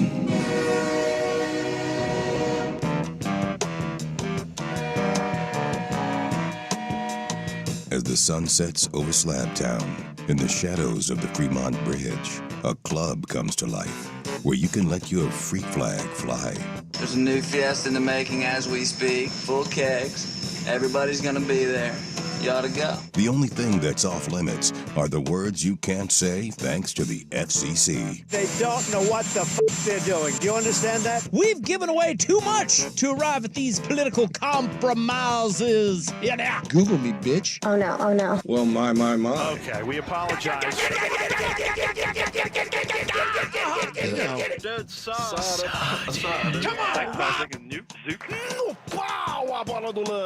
Okay, we apologize. It's time for the club, baby. On 105.1 and 1080, The Fan. Hoo-wee. All right, welcome back. I just realized we have just not done any NFL yet this week, and that pains me. It hurts my heart. It hurts my sports heart. Sorry, brother. So much. I know. But I think tomorrow we will dub NFL Wednesday. Let's do it. We will. Are you here tomorrow? Yeah. We got the word that Swag will be back. So. Word has come down. Where has Swigard been? Just under the weather. Just sick. It's time of the year, right? Is it? Is that starting to go around now? I'm assuming. I think my wife got asked if she wanted a flu shot at her last appointment to the doctor. So I think it's starting up. Oh yes, the flu shot. Yay! I love getting colds. God, sore throats are like the worst. I'm a bitch when it comes to getting sick. Let's just sounds like it. Oh, I turn into a baby. All right, let me just throw that out there right now. Being sick is a choice. I heard it from my favorite football coach. Yeah, thanks, Coach Lanning. I'm a bitch, and I make that choice. But I know that. Did you hear we caught him the other day? Did you catch it? So we interviewed him the other day. Yeah. And dude, he was sick. Oh. And I called him on it. You could. This was before the. Gosh, I'm trying to think of which game it was. Because I was in last week. He sounded fine. No, he's fine. But 3 weeks ago, I think it was. He was sick, and he goes, "Yeah, I think you got me." I'm like, "Hey, I thought being sick was a choice." He's just sitting there like. He's like, "Yeah, I feel like ass. I may or may not have taken a bunch of Robitussin or whatever it was." Good for you. Anyway, yeah. So you're a little bitch when it comes to getting sick. Oh yeah, sore throat is the worst thing ever. I just like to be left alone. Just leave me alone. Let me just recover. Yeah. Like an old grumpy dog. Well, like Suk said, just taking some NyQuil or whatever and hibernating. Knock yourself out. Yeah, that's the best way to do it because you don't feel good sitting there awake anyways. It doesn't matter. Just sleep. All right. Well, happy club. Let's go. You want me to get going? Is that what you're saying? No, I'm just saying let's go. Like, there's a lot to talk about tonight. It's kind of fun, honestly. Like what? What you teased was actually, it was a lot brighter tonight than it was last night. What did we talk about last night? Diane Keaton passing away. Yeah, very dead. Yeah. You watching that Ed Gein show? No, I want to start it. Dude. And I think I might have to do it without my wife. We were watching the preview, and she's like, I don't know. I need to get into that, though. I'm on episode, so it's called Monster. It's the same people who did the Dahmer one. Oh, yeah. And that it's one was on creepy. It's on Netflix. Mm-hmm. I did not know what all went into the Ed Gein story. Holy S. I don't think I've ever heard the Ed Gein story. So Well, you're about to if you watch that. I'm on episode 4 or 5, and okay. Jesus. I mean, I'm pretty big into like the It's true crime or serial killers or stuff. I like that genre. I gotta say, the show is actually really well done. Okay. I think it is well done because it's got the right amount of. It's got a lot of different stories. It's kind of hard to explain, but I guess Texas Chainsaw Massacre was based off of Ed Gein. Oh. Ed Gein's like the original Psycho. Okay. Like literally the movie Psycho. And so a lot is based off of what he did. And dude, I had no idea what he did until I watched this, and I'm like, oh my God. But at the same time, they weave in some fun. They weave in some. They weave in some fun killings. Murderers are fun. No, it's just they weave in some stuff that make it a little more layered than just gore and like, just. No, I love that stuff. The depressing nature of a serial killer. A little educational, it sounds like. I don't know about educational, but it's well done. I started it going, this kid, the guy who plays Ed Gein, I don't know. Not a fan. Not yet. He's not really doing it for me. He's kind of grown on me a little bit, but the way he's playing the part, it's just I don't know. Anyway, there's enough there to keep your interest, even if you feel that way about him. And boy, it is disturbing. Ooh, I like disturbing. Disturbing. I mean, I fall asleep listening to old Forensic Files episodes sometimes. You know that show back in the day where... Yeah. Forensic Files, Yeah, Peter Thomas, the narrator. I mean, it's mostly his voice that I love Right. listening to, but, like, that stuff used to scare me. Now, man, like, it's like in a pool of blood was found in the next room. It's like, yeah, give that to me. Right into my veins. Yeah, well, I think you're going to... I mean, I'm talking... This is a way step, more... Okay. Yeah, it's not just pools of blood, dude. It's... Ed Gein was effed.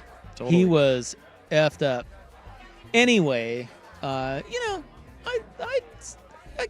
you know how gambling people say I have a lean on this game? I don't have a play, I have a lean. I have a lean for you to watch. Lean or a lock. Yeah, I like that. Yeah, I don't think it's a lock. Okay. It's not going to be for everyone, but I got to tell you, I turn it on every night when I'm done with everything. All the sports are over. I've been flipping on the Ed Gein story on Netflix, and it's keeping my interest. Well, but perfect time of year too, man. Halloween, get into some yeah, creepy stuff. Halloween. Oh, that's right. Okay, so when we come back, see, I've wasted another one. All right, you're right. Let's get to it. What is the matter with me? It's me. It is you. People who are no longer funny to you, and the list of the top 25 hottest Halloween costumes 2025. That's coming up here on 105.1 The Fan.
because there are a lot of stupid people in this country running things.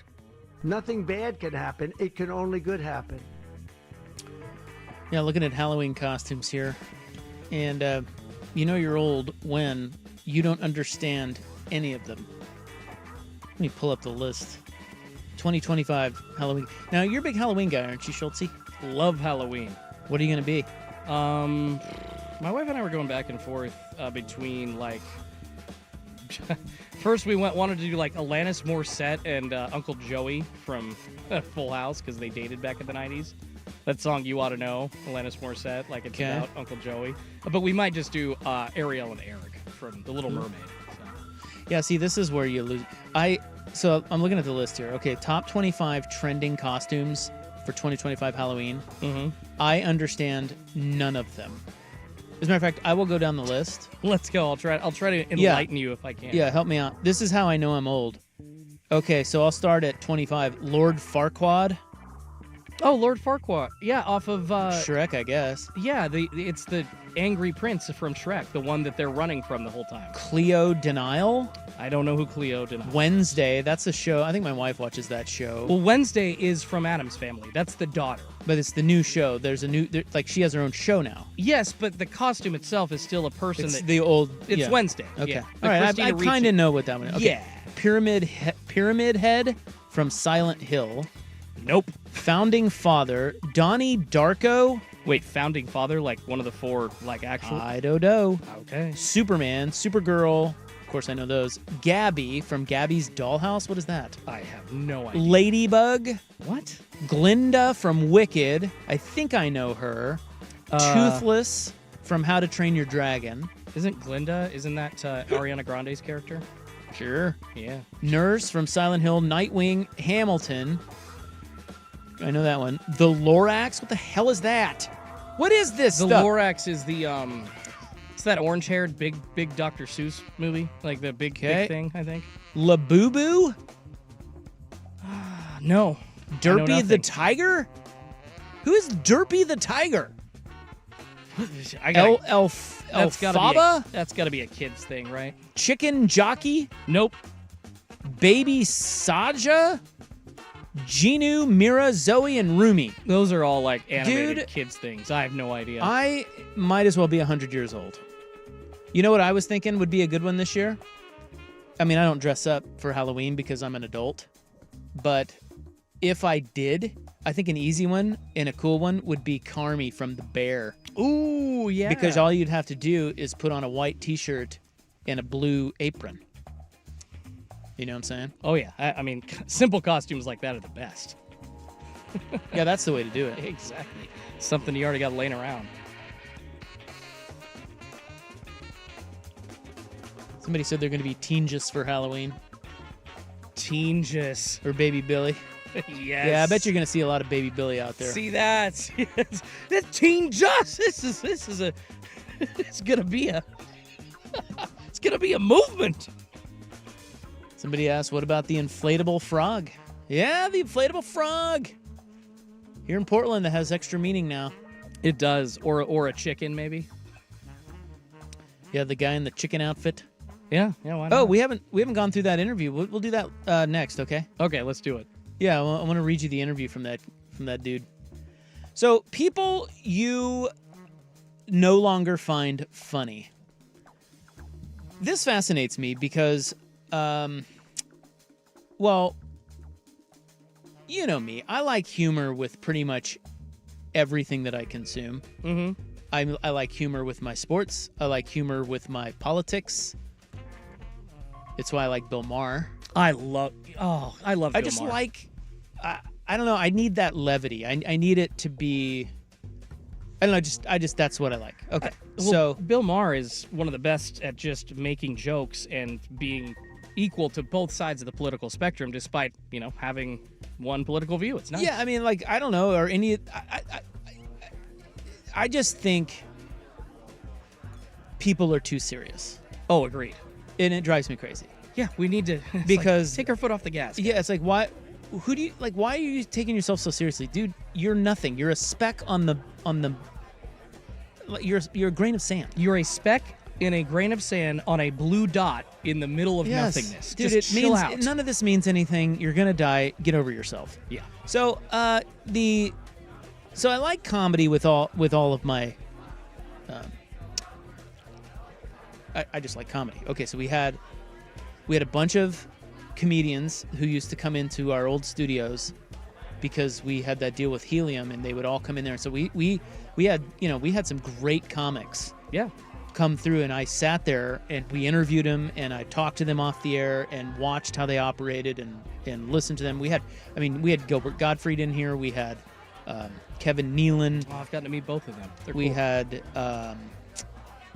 Bert Kreischer. Oh, hell yeah. Who's the rock guy? Jim Brewer. Oh, yeah. We had, God, I'm trying to think. We had a lot of good comedians. You had come Bob through. Saget, I remember. Dirt and Sprague had him on at one point. Oh, yeah, Saget was on. So mad I wasn't here. Would have loved to Rest meet him. in peace. I know, man. That's one that I hate that he's gone. He was some levity that we all needed. So it was really interesting to watch really funny people. I just always think stand-up comedy is like one of the hardest things to do in the world. It is. People think it's so damn easy too. Oh, dude, it's not. Like, stop. I marvel at all these guys. Like, they're really clever and funny. But then what was interesting about a lot of them was a lot of them are just naturally funny. Like, you just sit down and there's no material and you just talk to them and they're just funny. Like Bert Kreischer would be that. He's just a funny guy. Oh, yeah, fun. agreed. But then there are others of those guys who are known as funny men, but they're not funny. Like, off the air, they're not like that. No, they got to stick up their ass or just a little unlikable. Gottfried was like that. Or they're just, I don't know, they were just, a lot of it was about what they write. And if they don't have the material that they have written, they're not that funny.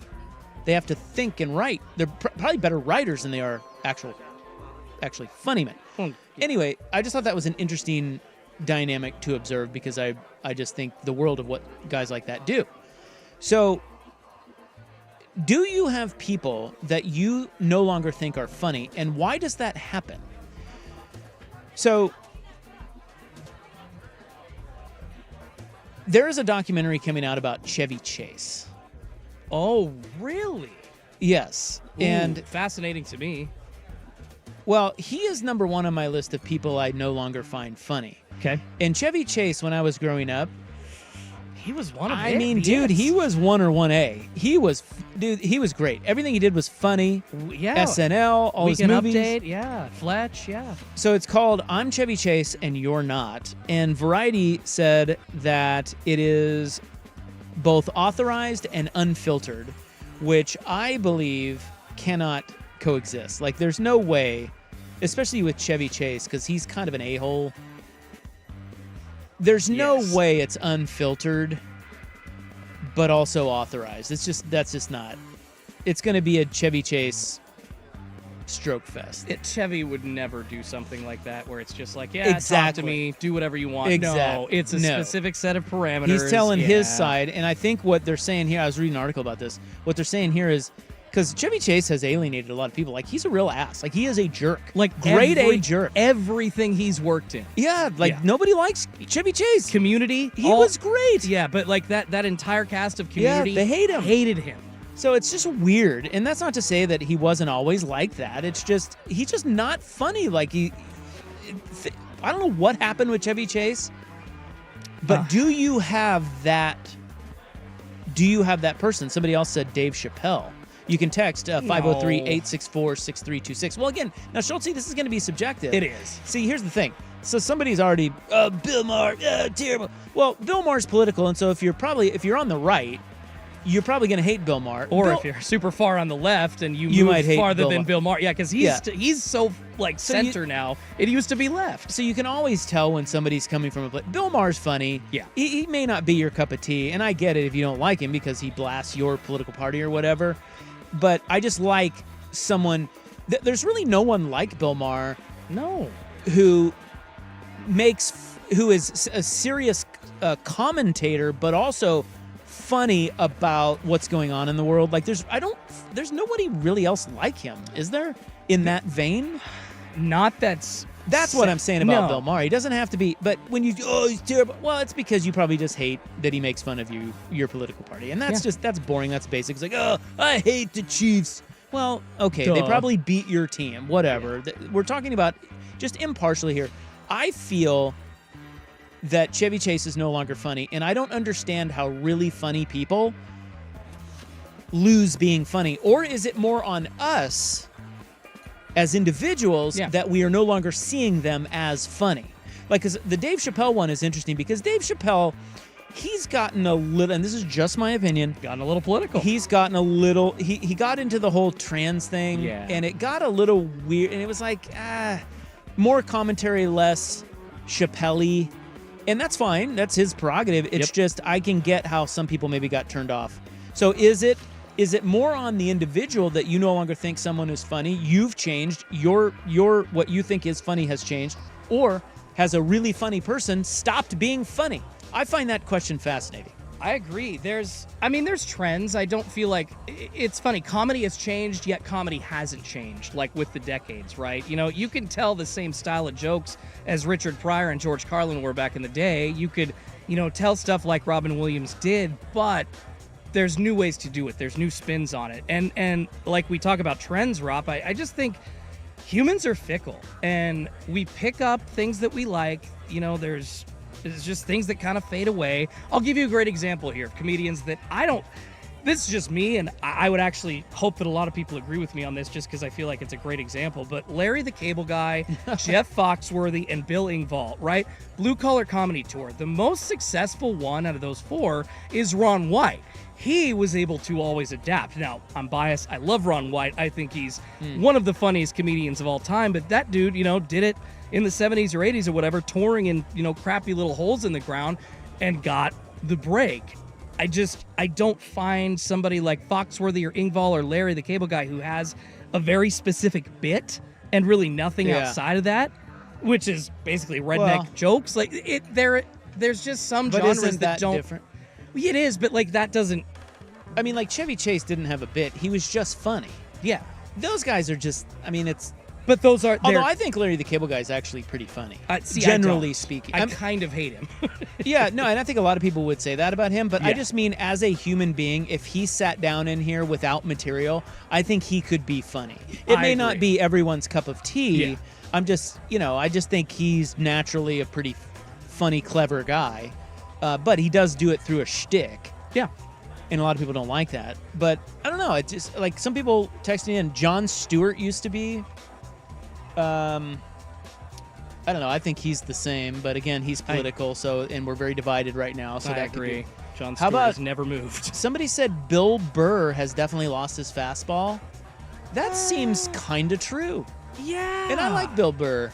Well, is he going to evolve and start telling different jokes? That's almost like another example. Dane Cook, man. He was on top of the world of comedy for years, filling up Madison Square Garden and the likes. Like, I would argue he was never funny. Oh, I agree.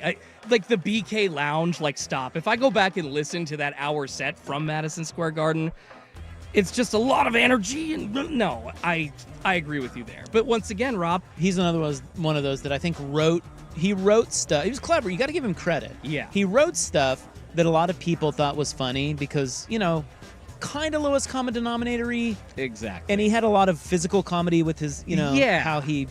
You ate my ice cream? No, bro, I didn't steal your ice cream. Like, it was very simple. It was just the delivery. It was the wackiness of how he was doing it, Yeah, I just don't... in other words, I'm not sure if he sat down in here how just off-the-cuff funny he would be. I don't think and he that's would kind of how that's my line of demarcation. I like that. John Oliver, that's a good one. Okay, so a la Bill Maher.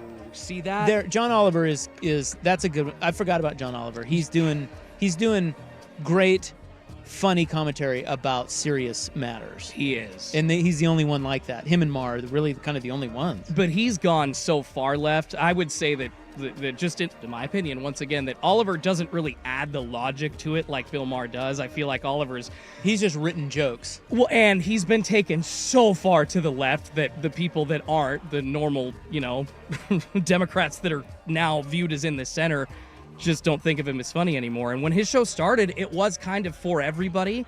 You know, he does those, pieces on, the water in some town, or how, people in jail affects others and bail, random things. But he even did a segment on sports betting. But, like, it's the political stuff that he makes jokes in one way and one way only. And when he was on Jon Stewart's show as a correspondent, that's what they called him, he didn't used to do that. It was equal opportunity.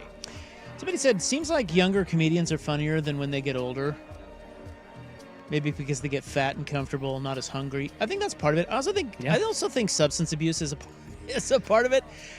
There are guys that have talked about this, that when they're younger and they're partying, they're creative as hell. They're doing drugs. Yep. And then they get, because somebody said coked up Chevy Chase, great. Non-coked up Chevy Chase, not great. World-class a-hole. I mean, there's something to that, where these guys are wasted and really funny, and then they sober up or get older and grow up, and they're not as funny. I think that's true. A lot of people bringing up Adam Sandler. Again, the topic is people you no longer find funny. And is that more on you, or is it more on them? Adam Sandler. I mean, his whole bit's always been, hada. I know. It's the same. Yeah, it's like, that's more on us. Right? Because he's been the same.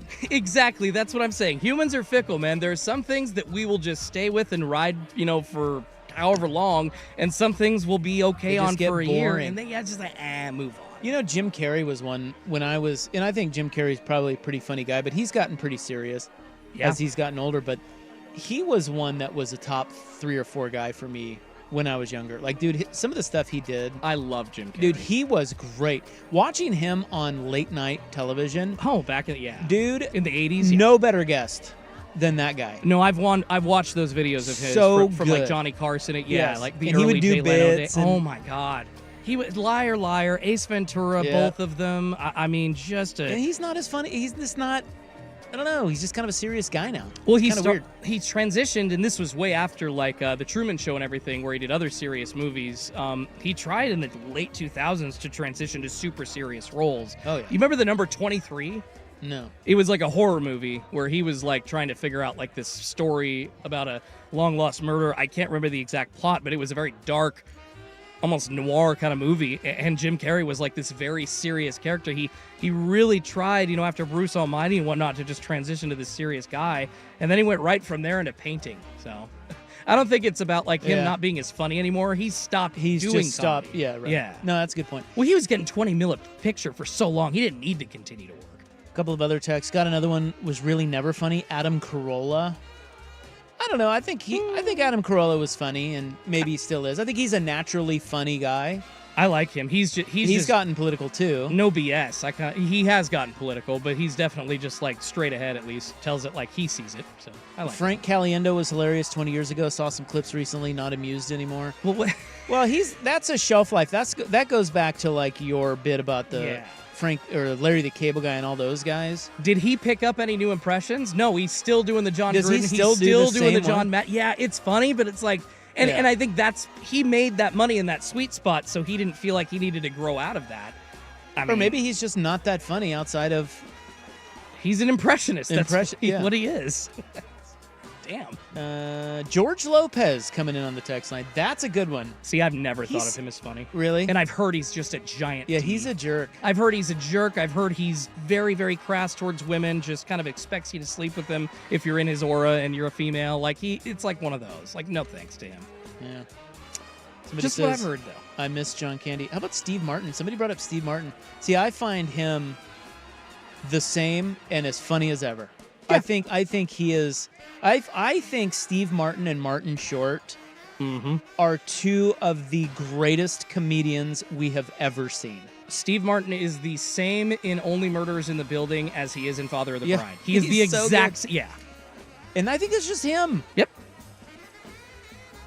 Some of those people aren't acting. It's just them showing up. Kevin Hart. That's a good one. He's still. I think he's funny. Don't you? Somewhat, but like he jumped on the advertisement train, which we were just talking about yesterday. Go podcast it anywhere you get your podcast here on Primetime. Yes, that's the easiest way of making money for these guys, but like it's almost too much. I kept seeing him in like every other ad, and I forgot why he was actually like, it's like, oh yeah, you're a comedian, duh. It's a good text. It's pretty simple to this person. They say, I think comedy evolves and comedians don't always. And that's right. That's exactly right. Yeah. That's exactly right. Who else is on here? Will Ferrell, no longer funny. I disagree. I think he's really funny. Jerry Seinfeld is interesting. Well, he was still funny, but gotten a little bit more kind of...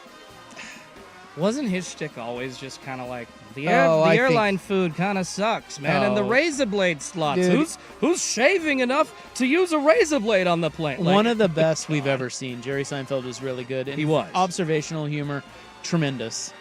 But, yeah, maybe... Yeah, it's an interesting one. I think he's still funny. I haven't seen much from him lately. Well, he's only done, 2 stand-up specials? And outside of Seinfeld, that dude hasn't had to work. That's the problem, is he got so much money for the show. Here's a good one, and I saw him recently. He was actually on Bill Maher. Louis C.K. is brilliant. Love Louis C.K. I saw that interview as well. He wrote a book. He is brilliant. He wrote a freaking book. And I know he got canceled and he had the whole thing. Nah, he's funny. But he is funny. He is, I think, naturally funny. What did he say? I went to a show after that whole, he was here, I think at the Newmark or something in Portland, and he's like, so you want to talk about it? The scandal, and he's like, you know what sucks? Is everybody knows my thing now. Barack Obama has a thing, you have a thing, she has a thing. Yeah. And now everybody knows my thing. He was very open about it. It was pretty impressive. Well, it kind of has to be, but yeah. He's one of those, he was talking about all these comedians getting crap for going over to Saudi Arabia, to do that comedy show, and he's like, comedy's comedy, and it's great that they're actually opening that up to do that there. So stop looking at that in the worst way. I kind of agreed with what he said about it. It's like, look, they're asking you to not talk about certain things, but at least they're opening up to it, and this is progress. And he wanted to see what that was like and be a part of that. I have no problem with that. Oh. Another one said, this is Deal. He says, you ever look back and wonder why anyone thought they were funny? Andrew Dice Clay. Yes. No kidding. Hickory dickory dock. What? Why was that ever funny?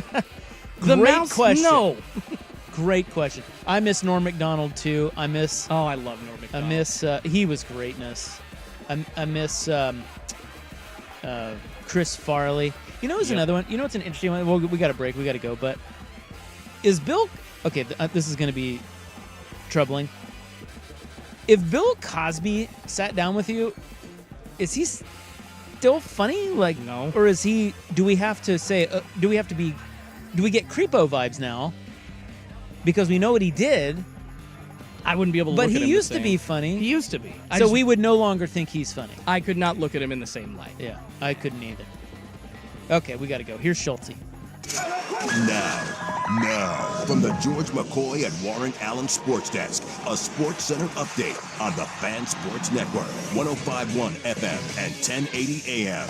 First on the Fan, the LA Dodgers busy in Milwaukee right now for Game 2 with a 1-0 series lead in the NLCS. Right now, it's been a pretty close one so far. Top 6, the Dodgers still lead that one 2-1. 2 outs right now in the 6th inning there. Both starters still in the game. Yamamoto just giving up that 1 run, struck out 5. Freddie Peralta for the Brewers, 4 strikeouts and the 2 earned runs, giving up Pages and Teoscar Hernandez RBIs there. Mariners off today, taking a 2-0 series lead into the ALCS Game 3 matchup with the Blue Jays tomorrow. It's back in Seattle at T-Mobile Park. News out of the NFL today, the Titans naming senior offensive assistant Mike McCoy their interim a day after firing Brian Callahan. More sports scores and stories in 30 minutes. I'm Schulte from the George McCoy at Warren Allen Sports Desk. Hurt and missing work, insurance companies acting like jerks. Don't call your mom. Call George McCoy at warrenallen.com. The home of the Fan Happy Hour with Luke Anderson. Weekdays 2 to 3. The Fan Sports Network.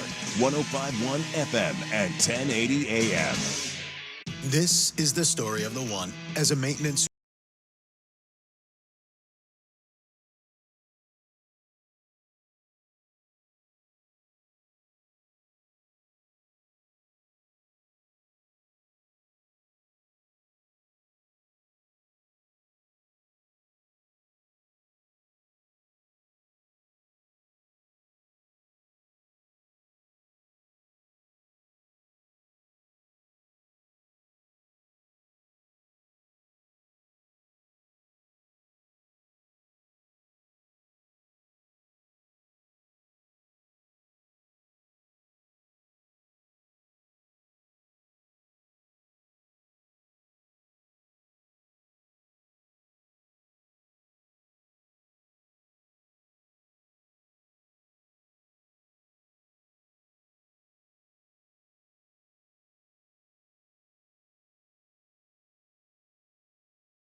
Well, Schultze is auditioning for our producer gig, and I tell you one thing that's not working well for Schultze.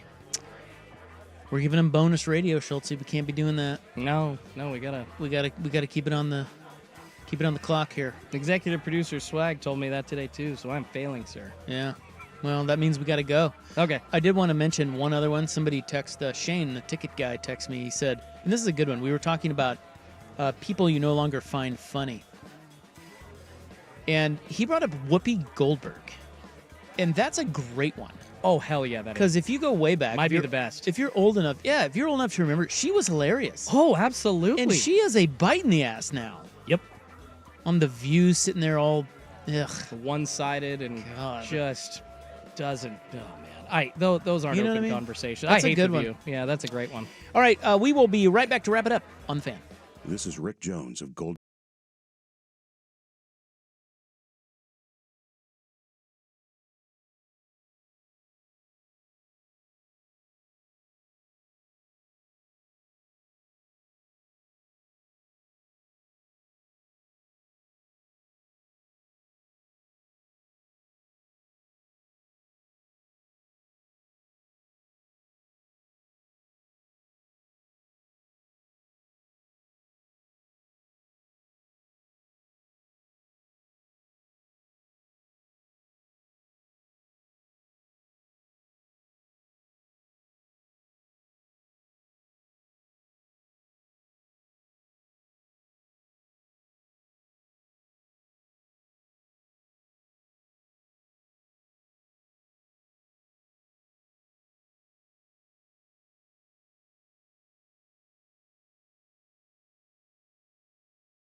Welcome back to the club. Isaac and Big Sook have you from here. We sure don't, because Sook's not here, and we're about out of here. But we got back on the clock, so that's good. We got a few minutes. We got a few minutes left here. What should we do? I mean, I'm still kind of trying to. I just went back and listened to some of the Halloween costumes you already went through. Like, I guess that. Did you pick the adult costume list or the kid costume list? I don't know. I think you picked the kid list. Yeah, was that kids? I'm more interested in what the slutty Halloween costume of the year would be. So. Yeah, and what is that? I'm trying to find that right now. Top Halloween costumes for adults. That's a big. Yeah, it's true. What will the ladies? What will they dress up as this year? The slutty. Gosh, I'm trying to think. So, top Halloween costumes this year. Looks like this is from a USA Today article earlier in the week. Witch, vampire, pirate, Catwoman, Batman, Superman, Ghost, Addams Family member. So any of them, including Wednesday. Okay, so slutty Wednesday. Exactly. Yeah, a zombie, a princess, or a Star Wars character. All slutty versions. Well, those are all pretty generic. Exactly. It's the kid ones: Bumblebee, Ghost. Wednesday Addams. I mean, they've got generic ones, and then they've got some specific ones on here. The survey you found must have been just I don't know, crazy, sponsored or something, because parents are watching cartoons and getting each of their kids a costume from that cartoon is what it sounded like. Well, it usually is from pop. I mean, is there going to be some Trump stuff? Oh, there has to be. Pop culture, like Ice. Yeah. All that kind of crap. There's always something that happened in the last month or so. Yeah, that's going to be a costume.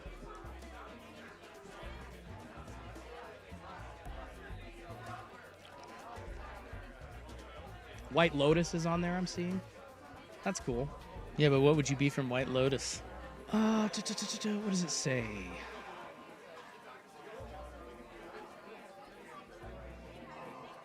Do you say that? Yeah, I don't know. Labubus, like you said, to White Lotus, to Severance. I'm not sure. Any of the characters. Ooh, Severance. Yeah, Severance. Yeah, that's a good one. The girl from Severance, she wore the red-haired girl. Yeah. The blue dress. It says the Ratliff family from the White Lotus.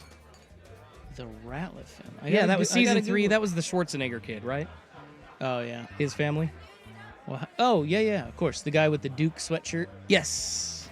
Yeah, so him, the Travis Kelce and Taylor Swift engagement photo. People are gonna there you go. Yeah, see that's there you go. People, Travis Kelce's wearing a dark blue or black short sleeve tee. Taylor Swift wearing a very specific dress. I'm sure people are tracking that down everywhere. Yeah. The Ghost of Joanne Fabrics, because they went out of business this year.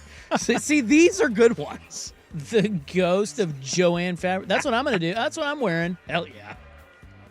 Love that. Yeah, anything from Wicked, like you said, Glinda. So that makes sense. And then K-pop Demon Hunters, I have no idea what that is. So some of these pop culture references make sense to me, Rob. I'm a little bit younger than you, and some of them still are just right over my head, brother. Well, there's a lot of good costumes. If you were into Righteous Gemstones at all, and you could find some of that stuff to wear, that would kill it. Like I said, a lot of Baby Billies should be out there this year. Yeah, a lot of, God, I can't remember the name of now I'm slipping. Fat guy, mustache, the main character. He wrote it. Oh, yeah, what's his name? Yeah, what's his name? It's him. Want to be him? Yeah. Danny McBride. Yeah, I want to be Danny McBride. I do know that. I'd actually rather be him, though, from Eastbound and Down than I would the White Lotus. You mean Righteous Gemstones? Oh, sorry, than the Righteous Gemstones, yeah. White Lotus, sorry, also an HBO show. Another good one would be Seth Rogen's character from Bless America. Why can't we think of anything? Waiting, Knocked Up. No, the new one on Apple. Oh, yes. He dresses all funky in that show. Yep, it's the Hollywood thing. I can't remember the name of it. No, not that one. Okay. The other one. Damn, we're doing great right now. Yeah, I feel like this is our best segment of the week. Jesus. I'm appalled at myself. I usually know names.